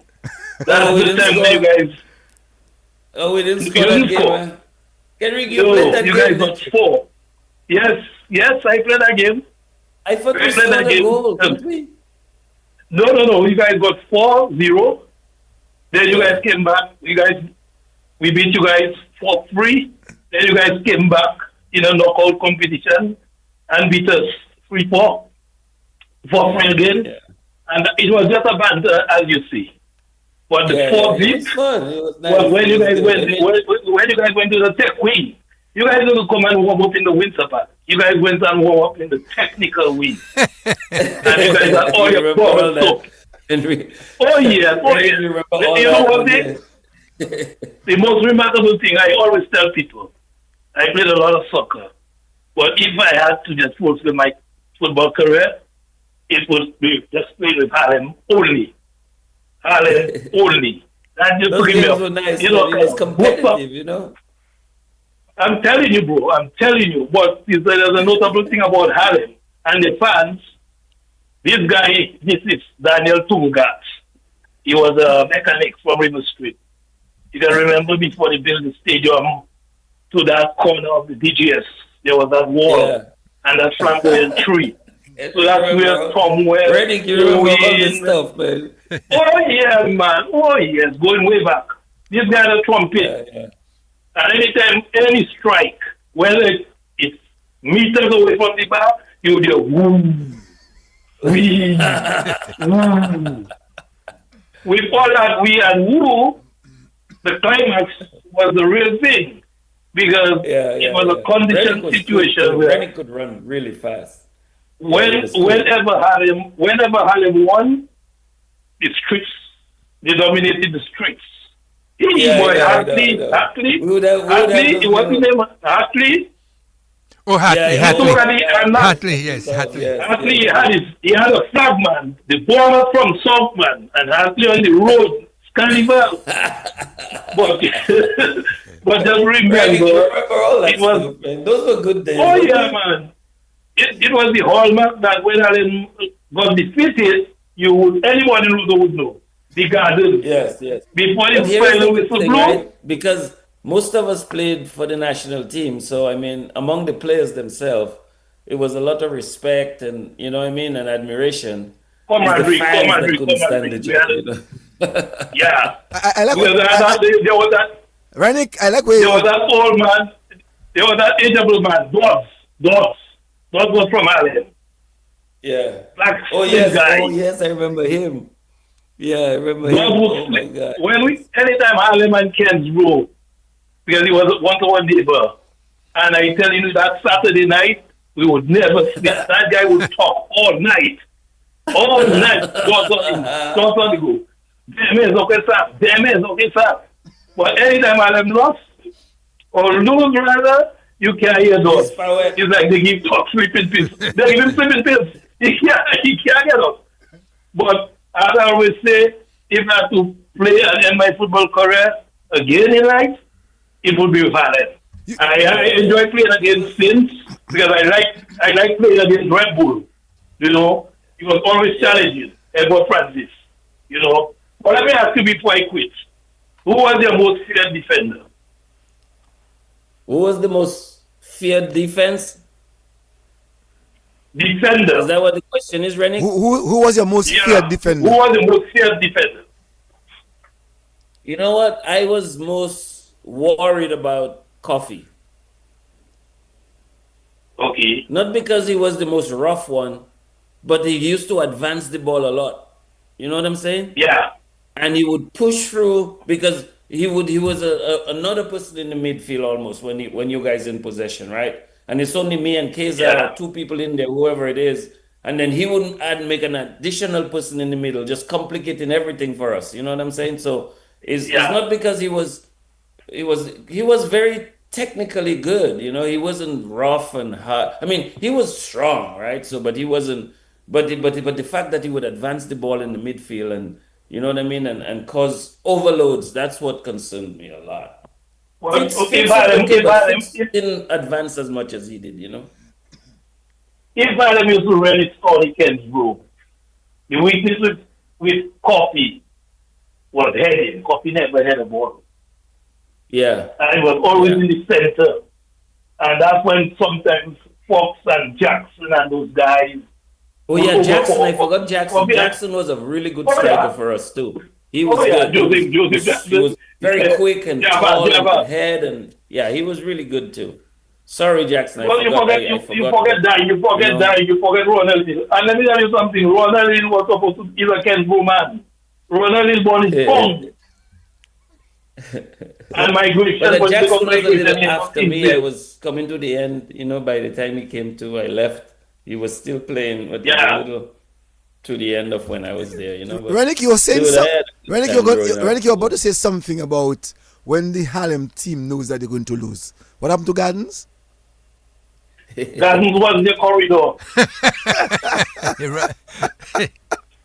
Gardens was in the corridor. You see Tom Owen, they jump in the walls one by one. They press the pass in the script. But when you see the win, bro, you see my Mr. Doctor there, yeah. Those guys walking that gong that day, you know. So when we say, but here's the thing too, Rennick, that you may not be aware of. They would go through the gardens, but boy, they would give us MIP when we come up there, mon Dieu. Quand the bagay so baka magie assez, garçon, so baka magie assez, you know,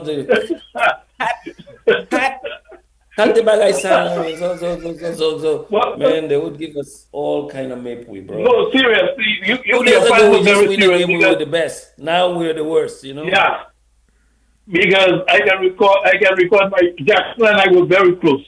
You know, we were like partners, but we played against each other. And one year Jackson threw an easy goal, and that caused him to lose the game. And by the time Jackson went to his home, they decided to burn Jackson by the house and everything. Oh my goodness! But you know who got the worst of the fans? You know who got the worst of the fans was Sly, because Sly had the knack for. God bless his soul for letting some really shitty ass goals go in. You know what I mean? Sly was not a good goalkeeper at all. He was my fire.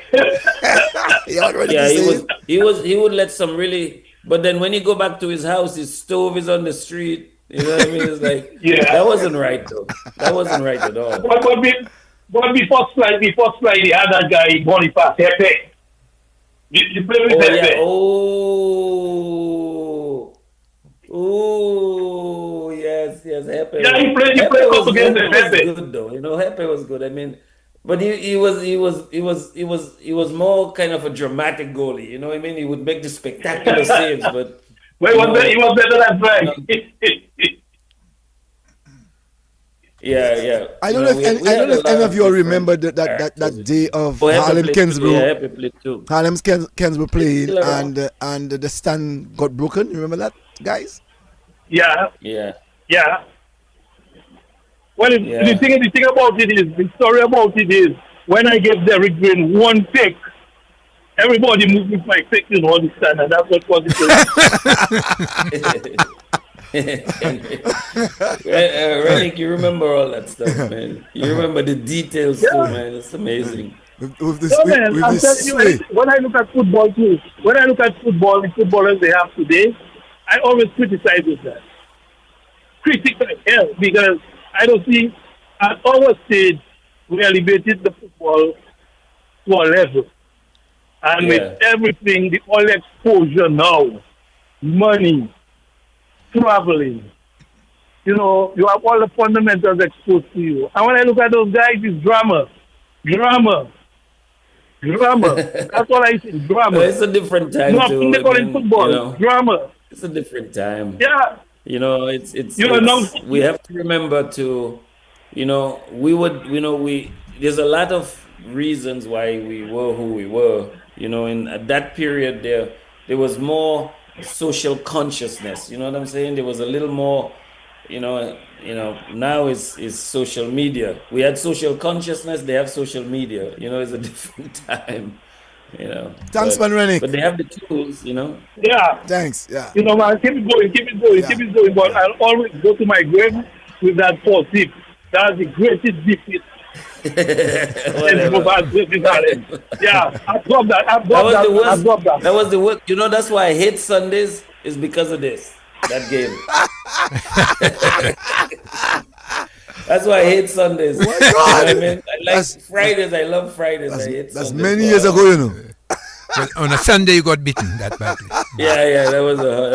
And that Renick was like that, humiliating. boy. You know what I'm saying? Not 4-0. Not 4-0. I mean, Renick said you know, 4-0. too much. Me- man. let me tell I you. still now. think we scored a goal. I'll have to go back in the archives to check. No.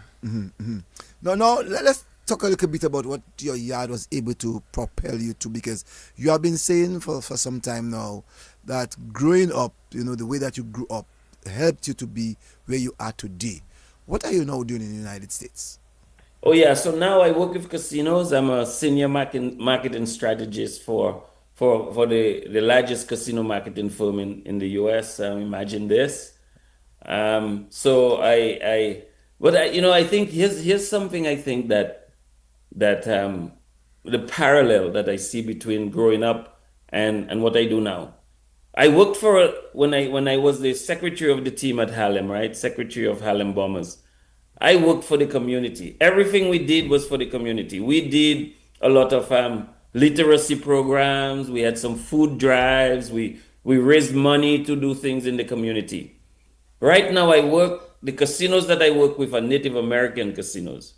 So all the revenue that the casinos generate from the efforts that we help them to be more efficient, to be more productive, to drive more visitation, drive more revenue, it goes to the tribe, right? Not just one individual or corporation, it goes to the tribe. So I'm used to doing things, I think, that are greater than me, right? I mean, it's yeah, of course I make a decent living doing it, but it goes towards a good cause, and that really is satisfying. No, what is the tribe you work with? Several tribes in Texas? Yeah, I work with a number of tribes, Miccosukee, I work with Saboba, I work with Meskwaki, I work all over the country with those tribes. Most of the casinos in the US are tribal casinos. So we work, all over the place. I work with Hamul, I work with Quechan, it's just all this, and I have very good relationships also with the tribal people themselves, which is really important in this business. But what would really, Um, it- what would you be able to say that, or what you can place your hands on or your mind on at this time, that would have really allowed you to be the kind of person that you are, if you, knowing that you got it from the Lakou? Lakou? yeah. Well, I think for me, I think being the secretary of Harlem, so I would go in the mornings, okay? I would go on, O'Grell's, Peggy, or whoever it is. I would have to sit down with them, and they would give me a list of things to do, and I would have to accomplish it before I come back and talk to them at night. So they were good. They had a good. They were good visionaries, right? What they want. Joe, I think you should do this, that, the other, and then I would go out and attempt to do what it is that they are. So I think that just being able to accomplish things, being able to having a good vision, developing a good vision of what you want, and having the wisdom to accomplish it, and having the direction too. It's important to have good direction, and these guys know what they wanted, you know. I think that has helped me, set goals and try to accomplish them. Not only for me individually, but for the tribes that I work with. I mean, we know what we're trying to do. We're trying to drive revenue, and it stimulates your imagination on how do you get from point A to point B, right? I mean, and then at the time that probably not something I gathered from home, but now the use of analytics, really help you determine who you target, where the best possibility of driving revenue from, which segments. I mean, it's a little more sophisticated You now, don't think but you I don't think think just the genesis of it Pete, is the confidence to be able to accomplish something. you said That's what I can think of, but and but of course, I mean, but hold the on SMA Tuti. education. I know I go back to that at all, and Cecil, at some point, I do want to plug in an event that Yes, we have yeah. coming I'll up do at that some before you point, end, if for you allow sure. me to. I'll Um, allow you to do that. But hold on. I want to find out yeah. how much your mother, because earlier on you made mention of your mother in terms of managing finance. Um, she would have done it in her own way. How much you have Yes. seen from the management of your mom's finance for both yourself and your sister and the home? How much you have seen of that helping you today in where you work? Um, that is a good question. I think what it did for me initially, not so much where I work because I'm not so much involved in managing the finance of the company that I work with or the casinos. I think what it did was to for me personally to help me to understand how to budget, how to budget and work within whatever limitations you have, and I think one thing I also learned too, and I think that's critical, I want to bring that up. I mean, I know when I left Iowa and I went to San Diego, the economy was very tough, right? I had a job there. I went there. I got let go, and it was a very difficult time for me. It was really a difficult time for me. And I had this lady from Trinidad who helped me out. I mean, really helped me out, because it was difficult. It was really difficult. And but one thing that I remember, I never, and that's something I want to share too. I think that's really important. You never compare yourself with other people. Because if I looked around me and I saw all the people flourishing, and I'm thinking to myself, look, dude, it's a very difficult time for you. I mean, difficult. I wouldn't go into the details, but it was tough. Um, but I never compared myself with them. I always was trying, okay, it's gonna get better. I just have to keep moving in a certain direction. My break will come. I mean, in that mindset, I think just again, your mental attitude. I think is hugely important in terms of the direction you take and what you ultimately achieve. Um, and I remember just I never was down on myself. I just hey, this it is what it is, and I just moved on. I just a lot of things I just forgot purposefully because I didn't want it to influence my pattern of thinking. Um, but it worked out. It worked out. Knock on wood. Thank God it did. So sometimes I'm sure that you are able to make comparison to your home, Dominica, and the space where you are. What are the kind of comparison that you would make? Um, that's a good question.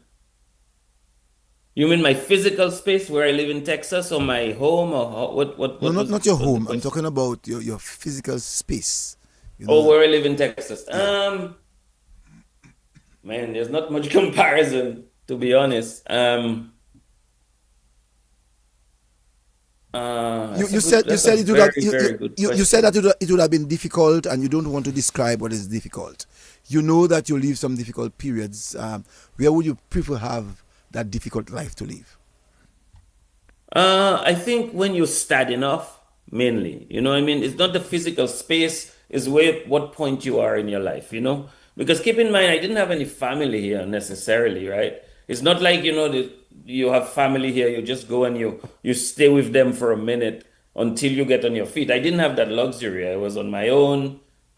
So that thank God I met that lady. She let me stay with at her place. It was a tough environment to be in. but it didn't matter to me because, I just needed a place to be. And, and she was so gracious it was just so helpful, and she was so gracious. And even now too, when I think about that, if I am in touch with her, I help in certain things now that I can. And it's just dude, everybody needs somebody. Okay, everybody needs somebody, and that's one of the reasons why now, I've been so interested, and thanks to Alvin too, for planting that seed in my head, that, hey, dude, we have to do something for SMA. This is our alma mater. And then the more I think about it, is the kind of foundation it has given me. I want to let the students know that at some point I was sitting on that chair where they are now. And then, there's a lot to look forward to, because the foundation you're getting is going to serve you really, really well in the future. So yeah. So I don't know if it's the time to transition, unless you have some other No, I was about questions. to ask you to go into class 74, 75, and what you all are planning now as a former Yes. student of the St. Mary's Academy. Thanks for that opportunity, Cecil. I really appreciate it. Yeah, so about a year ago, I'll just give a little background. I'll be quick. How much time we have, Cec? We 15 started late, so I'll give you 11:15. Okay, all right. So about a year ago, Alvin Thomas called me and said, "Hey, we're thinking about having a 50-year reunion for SMA 74, 75. I don't know where the origin of it is. Alvin is not somebody that you can say no to. So I said, all right, I'm in. I didn't realize what it meant at the time. It felt like it's something I wanted to do. So we have this committee that we set up. And the whole idea of is we're hosting, is the key is there's never been a reunion in the, I think, 93 years, I think it is, of SMA. There's never been a reunion. So this is the opportunity now for us to bring as many alumni as possible together, to focus for a while on St. Mary's Academy. Yes, the class of 74, 75 is hosting it, but really it is for all SMA alumni. And we have a number of activities that we have coming up. For example, we have a church service on October the 12th.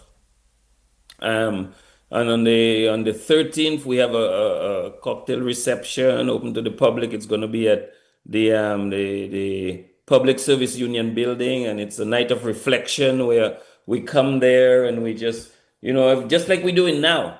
It's a Lakou, but a number of Lakous going on at one time. Just that reflection. And let me just say, Seth, I really enjoyed talking to you tonight, because it brought me back. I feel like now I'm in DA at this moment. I feel like I'm in DA now, just how much it has brought me back to that, to my roots, But yeah, so there's on the Monday, there's a reflection, night of reflection, which is great. Then there are a few things like a tour, island tour, that's mainly going to be for the people participating. Then on Wednesday, there's another event. There's an educational forum. That's a big deal. There's a number of individuals going to be speaking at that event. And then if we go on our Facebook page, SMA Alumni 1974, 75, you will, all the events are there. Let me pull it up, make sure I said it exactly like it is. Yes, St. Mary's Academy class of 74, 75 alumni. So it's on Facebook, where we've posted all the events which are going to take place. But I think the highlight of the event is on the 17th, the Friday, is the Old Boys. We have the Old Boys concert, and we have a number of people participating in that. This is the funds, as we say, everything that we do at this event, or this event that we have, it's going to be for the Brother German wing of St. Mary's Academy. So on the Friday, we're gonna have the 17th. We're gonna have King Dice. We're gonna have Shelly Alfred, Daddy Chess, Peter Leta, Daryl Bob, Calvin Senator Esprit, Kelly the Ghost Williams, Cornell Fingers, Linford John, of course. Linford is very active in helping put this together also. Alexon Laron, we're going to have Ridge, the Bouillon Artist of the Year, Carlton Winston from First Serenade, the Healer, plus a lot more surprise guests. So all these guys So no Gordon are Henderson, SMA alumni, no which is Gordon just Henderson, say it again? no Gordon Henderson. We weren't able to, we're not that, I guess we're not that powerful yet to be able to secure that kind of talent, but yes. I mean, all these guys are SMA alumni, but it promises to be a fantastic night. It really is. And, and then tickets, you can get tickets from Deepex, Photo Lab, and from Bullseye Pharmacy and from SMA. So this is the big event of the reunion. A lot of the other things that we have, the Night of Reflection is also a big deal. The educational forum we think is really, really important because we're gonna with a number of really quality educators. We're gonna try to figure what is the future of education, what direction should we take it. Let me. Oh look, of course Alvin will text me. What's he saying? Someone who was heavily involved in sports at school will be making a present. Oh, yes. Okay. So, yes, he was just mentioning too that we are going to make a donation. That's big. That's a good point, Alvin. Thanks for telling me. And Gordon will be out of state. So he's listening. He said that's why we can have Gordon. He's out of state. But we're going to have a presentation to the sports, the soccer team or the football team for SMA. We have some jerseys and we have some boots that Alvin secured. Kenrick Jean-Pierre helped secure the jerseys for this event. So we're going to give those away to the students. I think the under 17 and the under 17 and under 15 team, I think those are the ones that we have some stuff for. So that's good. I mean, the whole idea of this thing is just to generate. I mean, the end goal is to generate revenue to help the Egbert Germain wing of St. Mary's Academy.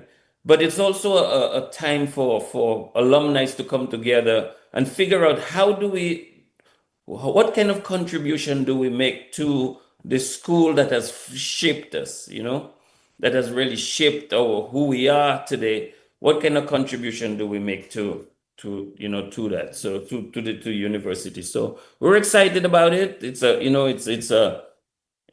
to be a great week. It's from the 11th through the 19th. It's going to be a whole week of activity. Let me see. Let me just see what Sobers had sent me something there that he wanted me to share. Actually, I'm told that Trevor Bertrand will help. Yes, Trevor. Yes, Trevor and Kenrick. They're the ones who orchestrate the clothing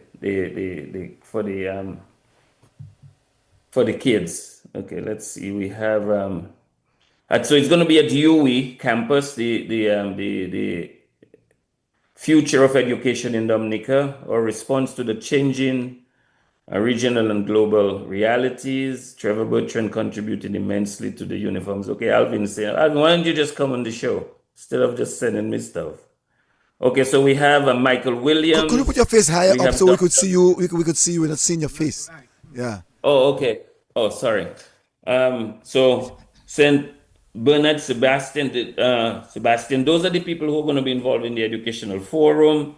We have Swinburne, Augustine, we have Dr.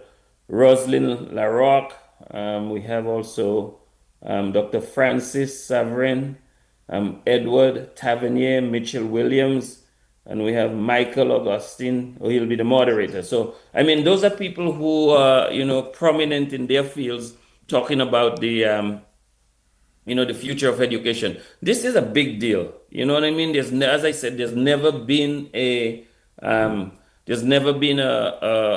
reunion for SMA. This is the first of its kind. And again, I want to make that really clear. The class of 74, 75 are just hosting it. It's for all alumni. So we encourage everyone, just go to our Facebook page, And then you can, there's registration forms that even if you can't come to Dominica, register and be part of it, because we're gonna have this roll call that we're gonna, do, and we'll send you a little something just to acknowledge that you participated in it, even if you can physically be there. And thank you, Seth, too. I really appreciate the contribution of DBS. Thank you very much. We really appreciate that because you're an SMA guy too. That's correct. and I make it my business to ensure that when I got the first letter from you all guys, that Yes. my contribution had to be that way. Yes. but I also intend to to be at some of those functions.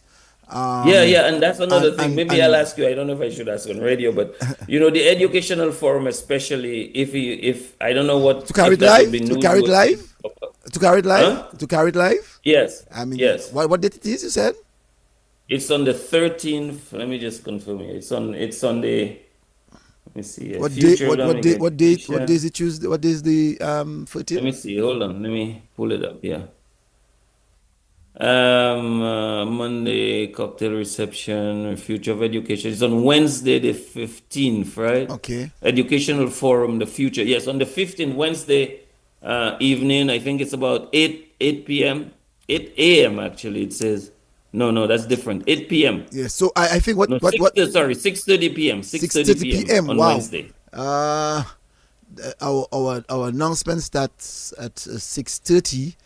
Oh, okay. So I can see, because if it's a Wednesday, we have to speak with Gavin, who himself is a former student of St. Mary's Academy.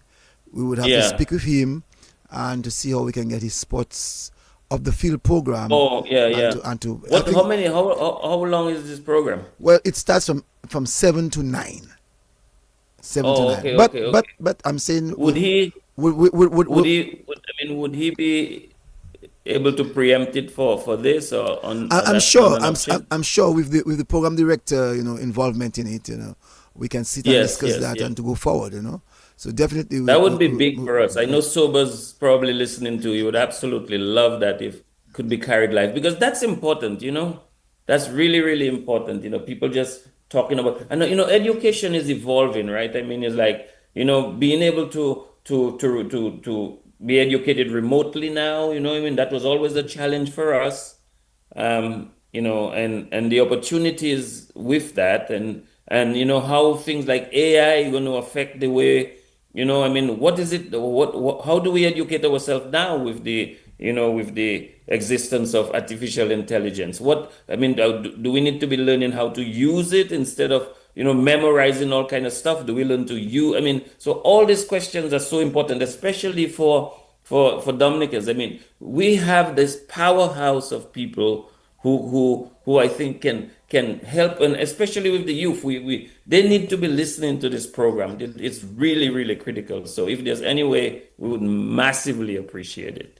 Yes, I'm sure that we after speaking to Gavin, he'll tell us exactly, lead us exactly as to Yes. what we could do. If not, we have the social media ourselves, who actually doing very well with the social media. Yes. So somehow, some way, I'm sure that DBS is going to Somewhere, be a little involved coverage. We in would really carrying- appreciate. carrying it live. I think especially that DBS is the most listened to station in Dominica from what the data says. So I think it would be massive, and it would be really big for if you could do that. That would be huge. But I'm sure I know Sobers and really them happy. within this week, they can always get a response from me. They can call. Okay. Maybe the latest Wednesday, because I'm sure tomorrow I will sit with the program director and to have discussion. Yes, with, yes. Along with Gavin Richards, who is the sports editor, who will give us that direction and to make that Yes. determination right away, so we can know what to do from there.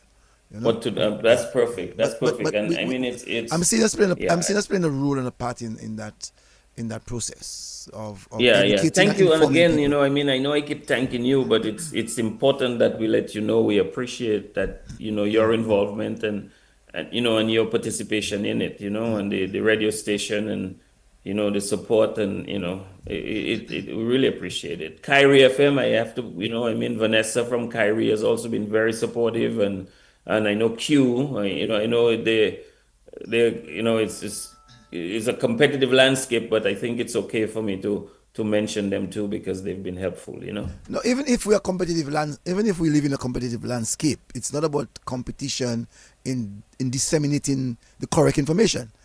Yes, So, that is nothing, absolutely true. nothing wrong if you are to say DBS, Q, Kyrie, Yeah. doing their role in informing the general public. Because that's what Yes. our mantra at DBS Radio is, to inform in a balanced way, to educate in a balanced Yes, way. yes, So to disseminate that information, it doesn't matter how. Once we all can come yes, together, and that for me is national development. If we can all come yes, together and exactly. to help in that national development, so that people can hear the voices of other people who have a different view on the issue of Yes. education, it would be important for us. Yes. And not only that, but think about this, you know, I mean, a kid, you know, sometimes that is what they need more than anything else. Somebody to say, point them in the right direction, you know? Hey, this is what's possible. You know what I mean? And then they have all the resourcefulness internally to get there, but just point them in the right direction. And you know what I mean? It's like and being that uplifter, you know, of character, uplifter of the mind, you know, of just yeah, I think that is so critical for the kids, I man. You know what I mean? I I know I wonder. I know he's dead. That is Cuthbert Elwin. I don't know if he taught you. Um, yes. but Cuthbert Elwin, we could maybe name something after Cuthbert Elwin. Also too, I would like to see Romel Lawrence. One of the greatest English teacher. He's involved. To be given some kind of appreciation by Recognition. students, or Yeah, recognition yeah, by, yeah. by students. Even Mr. Lance, a Lance, yeah, chemist I teacher, know. Mr. Mr. Sorrento, Mr. Sorrendo. Lance, These you know, people. I had a particularly good relationship with Ray Harris, you know, although he didn't Yes. teach me for very long, but you know, I really respected him. He was kind of a mentor for me. I just really appreciated the way he thought, his mind, you know. And it was so nourishing talking to him. And you know, it's interesting because when you meet people like this in your life, you know, and you admire them for who they are, some part of them they leave it with you, you know, your search for knowledge, your willingness to have the clarity of thought, you know what I mean, when you're speaking, to be able to speak as eloquently as they do, you know. And you know, is that's the kind of thing that we need to live with the young people, you know. This Even you know, it's not, as you we know, as you're we gonna be speak. this and you're gonna be, you know, it's just it's the something stays with them when you talk to them very clearly, And I or think, they see you've accomplished something, you know. and as we speak, I can think of people like Helen Koolslatig, Yes, Mr. Oliver Hodge. That's his name. Who was yes, yes, yes, Spanish yes, teacher. yes. He's in. Yeah, yeah. Yeah. We communicate with him on a daily Yes, basis I too. Yeah, think yeah, so. These people, yes, I think, somehow, some of the old students can come together and to see how we can get a plaque in the name. I think I would yeah, want to yeah. sponsor a plaque for sure, to give Yes, to yes, one of those teachers that really made us who we are. It's important yes. to identify them. So Recognize I them. I might agree. I make it my completely duty agree. this week. I might make it my. I don't want to. Don't hold me at it. But I'm going to make it my duty this week Yes. to see if I can get at least 5 plaques that we could give to 5 Hey, I am wonderful sure, teachers. I am absolutely sure. I know I'm talking out of turn for the committee, but I'm sure we can, at some one of the functions, we can make sure we give that away and recognize them. Yes. You know what Yeah. I mean? Yeah. And you have the prerogative of who is it you want to recognize, you know? Yeah. For sure. I'm going to work on that, and I'm going to definitely recognize at least. I'm going to get at least 5 friends of mine to see if each of us can Yeah. recognize a teacher. In our time, that really helped us Yes, to yes, and yes. That's, shaped I mean, us. hey, it's, even if, just recognizing, the people who have shaped our lives, I think is our responsibility, to be honest. And I'm sure everybody will be fighting. Everyone will be fighting to say I will sponsor Brother Jumin. Yeah, you I know. mean, hey, he was significant, in our lives, in how transforming that school, right? You know what I mean? From where it was. I mean, you remember the 70s it was very dynamic, socially. I mean, there were things going on, and I mean, politically in the school, we had our protests that my mom still to this day may don't know that I went to, but she's dead now, so I can say it. Ah, boy, I know you in some way, somehow the Harlem in you brought the rebel outside of you. You know what I'm saying? I mean, Harlem, the people of Harlem would do things differently from many other communities. You know, Yeah, when you absolutely. see someone in Rosewood Absolutely. Central I love and you see someone in I mean, Harlem, growing up in Newtown, dude, was growing up in Newtown was wonderful. I I mean, it was know. always wonderful. I mean, yeah, we had our challenges but it was such a camaraderie, that we had. We would go to Jashia, the house, by the savannah there during the hurricane. That's where we used to go there, go fish, go cook at the house, play domino all day. You know what I'm saying? And that's when I got that book I was telling you about. That was during that time I got that book. And I read that book and it changed my life completely. Would, So, there's again, reading too. I can't recommend reading enough because it really does help shape your mind. would, Two really good books that have shaped my mind was one, Anil Ehret, Mucusless Diet Healing System, and this other book I can't remember the name of the book right now, but it was Mark Waltz. It had to do with how you can use the imagination to shape your future. These two books. I think too, maybe in education too, we tend to give information to people, right? Memorize this, memorize that. We need to give them a vision of how they can get from point A to point B. The details, they will work it out. Let's give them a vision. That should be more an integral part of education. And during maybe that forum, maybe I don't know, maybe I'll bring that up. no, it has been said every successful man there has to be a great woman. Tell us about your wife and your children. For me. Oh yeah. So I'm married. Yeah, I live here in Texas. I have a daughter from a previous marriage and kids. No, step kids. From my current marriage. Um, and my wife is very and she's gonna be there too at that thing. I mean, she's just really together. I remember I took her to. We have this event that we do in Atlanta every year on Memorial Weekend. You know what I mean? And she might as well be a Dominican woman. You know what I mean? The way she acts, the way the way she dances, movements and so. But she's, I mean, very accomplished in her own right. Um, she she worked in the healthcare industry for a very long time. She worked with a cardiothoracic surgeon. So she's, very, very knowledgeable in the medical field. She was a project manager, I think, or I remember exactly what the position was, but she's very involved in that. She's involved also in real estate to some degree. And yeah, and so and then just taking care of me. I guess that's a job in itself.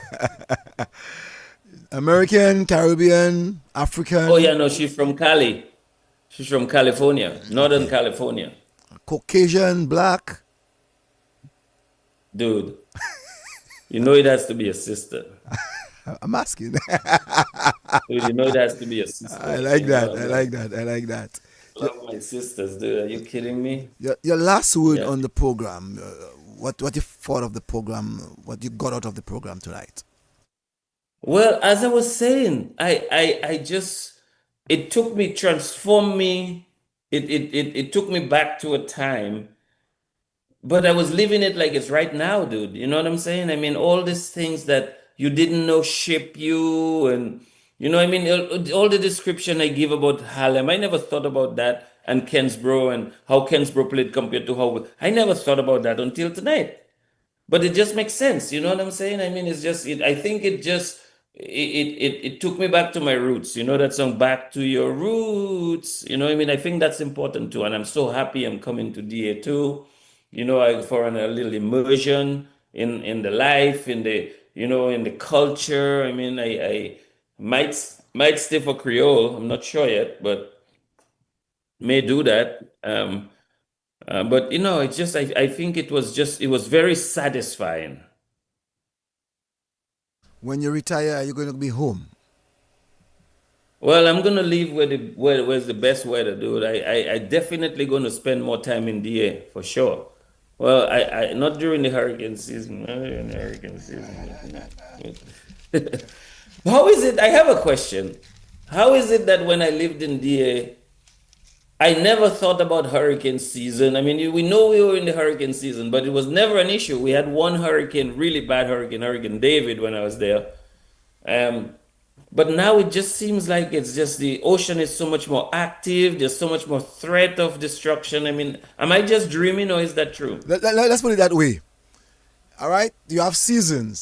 So you have the winter season, you have the autumn season, you have the summer season, and you have the autumn season. Spring, No. summer, autumn, winter. Now you are hearing it is getting colder.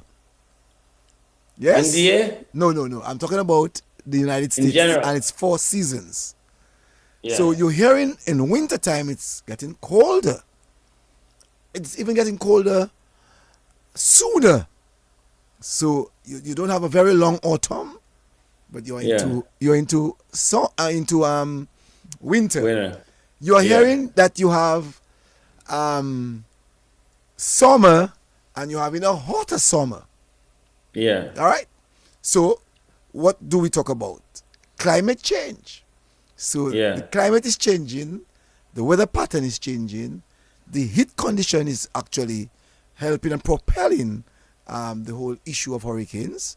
Hurricanes, I know. And you would know, once upon a time when we went to school, we were told that Trinidad is not into the That hurricane route. hurricane route, and Yeah. and seldomly that you would have heard of Florida going up to the east.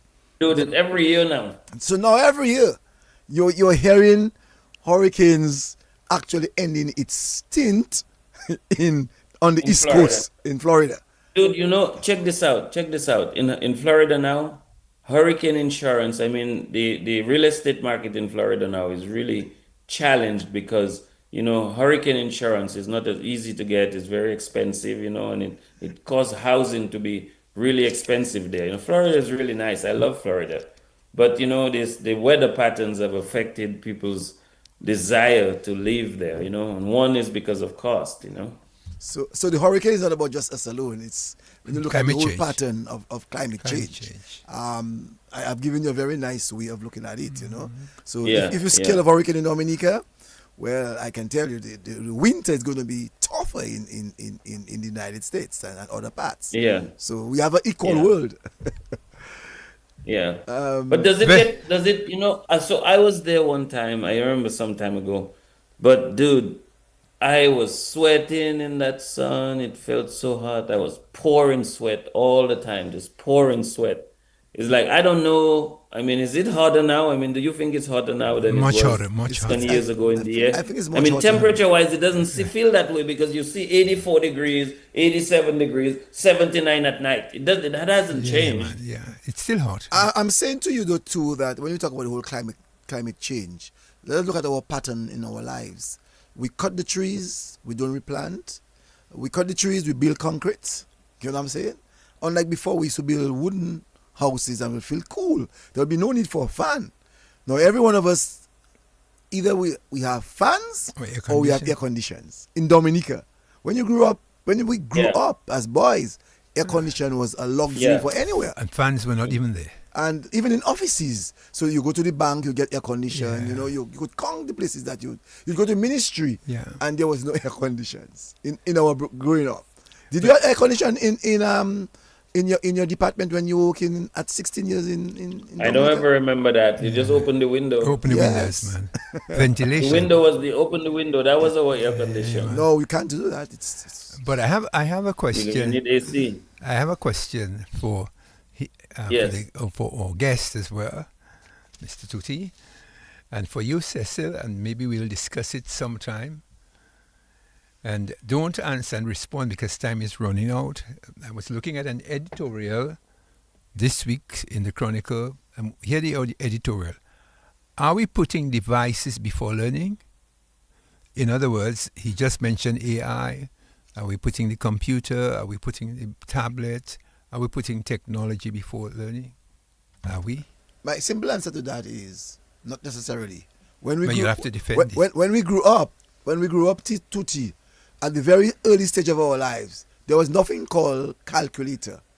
When we started to use calculator, they said to us we couldn't use calculator at an exam. Today, you're using calculator at an exam. So the AI here is to facilitate you to even empower yourself more. So never fool yourself and think that AI is not valuable. We used to use the library. Today, we can get the library in the box, through AI. So we can argue that and look at that, the value of technology. When we grew up, it was slate. What you call this thing? This the slate and the yes, I know what You you know? Slide rule. side rule. Right, You know what I'm saying? uh-huh. And that's what we use to or count the 1 log to or 10. log or log tables. Or log tables. When Cecil, we use the ruler. Cecil, you're Yes. dating yourself, man. Huh? But let's not get up ourselves. We have a discussion. Slide rule. These kids don't know what slide rule That's is. what I'm saying. They don't know about You slide know that. rules. You know what I'm saying? Yeah. But Or the log tables. Kids don't know about log tables. some children don't even know about timetable. Right? So, so You basically, don't need that no more. But that's the point. beauty of it, though. You don't need Yes. that no more. Yeah. So- All but- you need to do now with AI, at least from my point of view, you have to be able to ask the right questions. You know, if you're able to, it's like having somebody there who know all the answers, right? Yeah. And all you have to do is to ask the precise question to get what you want. You know, and that's not a bad thing. The only problem with that is, I think, it's going to displace a lot of workers, right? I don't think Because so. the things that we do repeatedly, there's a mechanism now that will, make it cheaper to do repetitive stuff. I mean, but when we got the computer, it was the same, right? Yes. You remember people on the Yes. typewriter and they had Yes. to do it on a stencil and they had to. And even you know what fax, I mean? and It's even like fax it's- machine, and even the fax machine. No, we don't even know what is fax machine. There's nothing called fax You know what machine. I'm saying? I mean, yes, it will displace some jobs, but I think it will help us become. I mean, the jobs will come in somewhere else. You know, I mean, That's the point. I said I'm Oh, not. Donald, It might of course. displace, but not take, Replace. not removing. It might replace, but not removing. Because when we got the fax machine, we thought that the fax machine was going to take away the typewriters. You know what I'm saying? Okay, can I say this? Don just sent me a text. Joe, yes, it was 4-0. Kensbor beat us 4-0, but we beat them 2-1 in the knockout finals in 1978. Don So Yoga- we cleared it up. Don Yoga. Rennick, we cleared it up. Don just dropped the hammer. We brought the receipt. Don't leave. So Don't you- leave. so, yeah. Thank you so much. But what I'm don't. Don hooked us up. Don Yoga. Don The Yoga, man are not sleeping. former Man. captain or Of coach of Harlem. Harlem, Right. is So confirming he couldn't sleep that with that. Harlem did not score one goal. Right. On, He couldn't sleep with that. He couldn't on sleep with that. Kensbro when they got that. He 4 couldn't sleep with that licking. Renix, you hear that? Yeah. But he wanted to make Don't- sure that he let us know. Don't That year. don't Well, respond right now, to you, right, boy. right now, Tuti, you're going to hate Sundays even more. But he did say, Don, thank you so much, Don. Don has been, I got to talk about Don a little bit because, Yes. Don, I mean, he picked up the mantle when people like me ran away to live somewhere else, and he just was the one who, that kept Harlem together and kept it moving forward and just moving forward and moving to. Thank you so much for doing that, Don. I mean, that is really, really, that's just admirable, And we can say But that then Don. We can also say that Don was in the same house that we were, St. George's. Right. Yeah, he was. he was a St. George's. Yeah, probably so Yeah. too. But Yeah. I you, played with Don too. I forgot about Don. Don played in the midfield with me too. He played there. Yes. Don, I know it was 4-2-4. Remember Yeah. when they would just make us run and run and Right. run and run? Didn't Don start at the defense? Didn't Don start in defense? No, Don was midfield. Wasn't he? midfield and defense, he came Don, after. text me. Let me know. It was midfield. You played But midfield. right? you know that guy I saw here, Tuti? one? Fox is here. Yeah, I saw him a long time. Yeah, Fox in the air. Yeah, For a yeah, while. yeah. Fox is Fox Dominican in for a the while. Been a while, you know? yeah. Yeah, Fox in the air. Yeah. I intend okay, to- he's I typing, intend to speak to typing. him too one Don, day. Don's gonna bring the receipts again. I think Don started. I think Don was a defender, if memory serves me right. Because when I he was showing when him- he We're played gonna for know in a St. second. Here he comes. Do you know played- at one time he goalkeeped that well? Yes, yes. He kept goal, you No, know. he goal In keep for emergency- house football. Like, I can't No, remember. I remember he had Yeah. to stay in the goal once for Harlem. Maybe Harlem was the goalkeeper. It's because Just for maybe one we game. lose our goalkeeper. What happened to Sly? Was it something wrong with Sly? They kick him out for jumping on Sly was a somebody. pie, man. Sly was a pie. I can imagine the people in I Newton like is Sly. they're Sly was enjoying. funny, man. So Don hasn't responded to you yet? He's writing. Right, He'll come up in a second. Yeah, he's People say writing. that Don writing, man. Yeah, he's typing. Anyway, he's typing. Yeah. it was interesting. Yeah, no. Where were we? No, we were going down the direction. No, we're talking about the AI and the Yeah, value education of what it value is of now. technology. And as you said, As it and, is. you, Oh know, yes, and you yes, correctly yes. said it's So, going to replace. I think it is. What it is we're going to will the market for employment is going to change a little. What it is that and having that knowledge or that ability to be more precise, to do more. You know what I'm saying is invaluable. But I think people have to understand, what it's going to displace and what it's not going to displace, and how to use AI. Computers at some point we thought it was going to get rid of people, right? That's correct. It didn't. It just made us more productive. Yes. Yeah, that's correct. Very interesting. And that's why I think is that discussion that Tuti is talking about is going to be very important, for yeah, us to. Yeah, I want to ask that question at the forum too. How does that play into things? How does that AI play into things? At least from Dominica. How do we now we have access to the same information that they have here in the U.S. right? How do we use that and quickly adopt that type of stuff so we can? It's really now the early adopters have an advantage right now because we'll understand it a little better. It's and not to do anything, whether it's for just helping you think through things, graphics, music. It's going to permeate our lives, right? You know what I mean? So somebody from Dominica or Calypsonian can maybe cut a record just without all the complexities of the studios and all that they need. You know what I'm saying? It's like there's so much that can be done. Or even give AI a subject matter to deal with for you for Calypso, and it will write it for you. And it will give you a song when you would, of course, you have to put everything else to it. But okay, he responded. Let's see what Defense. what I'm sure it's defense. Okay. Defense. I saw it's good. Defense. Good. I started as a striker in '79 for the youth team, and then Rene changed me to midfield. Okay. Oh, okay. But to Harlem, I played in all positions, including the goal. I know. Didn't you just say that? You said you played in the goal. I follow Harlem, eh? Yeah. I follow Harlem. He was in goal too. I can't even remember that Don played for SMA as a striker. I played as a striker too together with Don in those days. Yeah. And my mind. For the youth team, he said. I started as a striker in '79 for the youth team. But And after Rene changed me to midfield. But for Harlem, I played in all positions, including even in the goal. So he heard you talk about the goal thing. I know. How do you remember that stuff? Man. I follow Harlem, That follow tells you the Caribbean. the man is a Harlem fan. Oh yeah, I am Harlem. fan. Anyway, we have to say good night. We have to say bye bye. Your last words, Hartley. Yeah, it was very interesting speaking to Gist, but you still have the baby face Gist. You have not aged really. This vegetable diet you are on, maybe I must begin to adopt it. Vegan. What do you call it? Vegan diet. Vegan diet, Says so vegan. you like too much meat, you have to start going vegan. My brother, you lose out, my brother. I have not been eating meat for over. No, I shouldn't say over 50 years. Don't say 50 Just years. under 50 years. Under 50. Just under no meat. What are you eating? I've been eating Virgin? fish, and now I'm eating Zest? less fish. I'm eating less fish now. Zest, you don't eat meat, no? No, never. For about 48 years I now. must go veggie. Really? Man. Oh, okay. So you're on the path already. And I don't eat no tin stuff. I've not been eating tin stuff at the age of 7. Yeah. From the age of But 7. when I come to DA, I'm gonna have some fish, man. I gotta have some fish in DA. It's a different kind of fish. Yeah, we It's got the not best like- fish. It's a little healthier than it's not as polluted as Thanks other God for areas. thanks of God for our water. Thanks God for our water. Anyway, Yeah, yes, the it's runoff time. that we have is not polluted. I mean, there are hardly any factories that would affect the runoff from the rivers, right? So Yeah.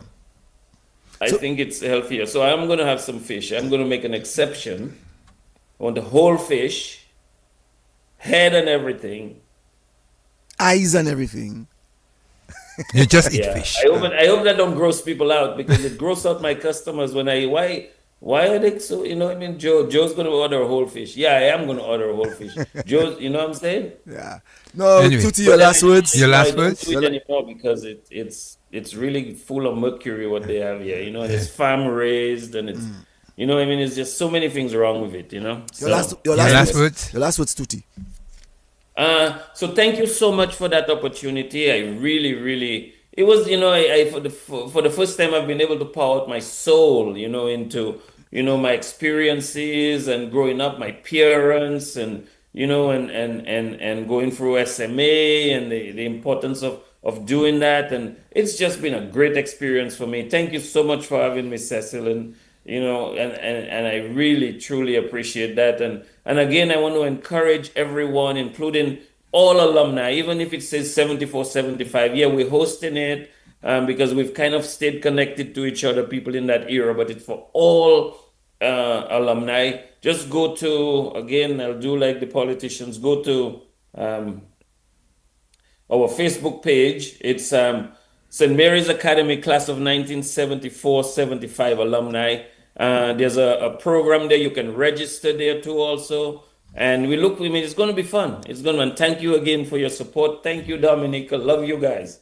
Thank you again for your inputs on the Lakou program. I think we were blessed to have you tonight, Tutti. You were able to tell us It about... was fun. Yes. You were able to tell us about your sporting life to include cricket, football, and a little of tennis. And the life that you live in Dominica, I really appreciate it, and I just want to say thank you very much, and also say thank you to you for steering the boat along with many others in reference to the St. Mary's Academy program project that you all are on now, and I hope that it will not be the last interview that we'll be having. No, not at all. Thank you. Call me. Look, next time we talk about veganism. Hey, that's All right. not a bad topic. That's very good. Yeah. All right then. All right. Thank you. Thank you so much. I appreciate it. All right then. Okay. So we go across right to BBC World Service to give us some international news. Events. And Emily Smith is from the UK, but she now lives in rural Japan where she's working on a project about the country's 72 micro-seasons and its long history celebrating wild plants as food. Roshana and Emily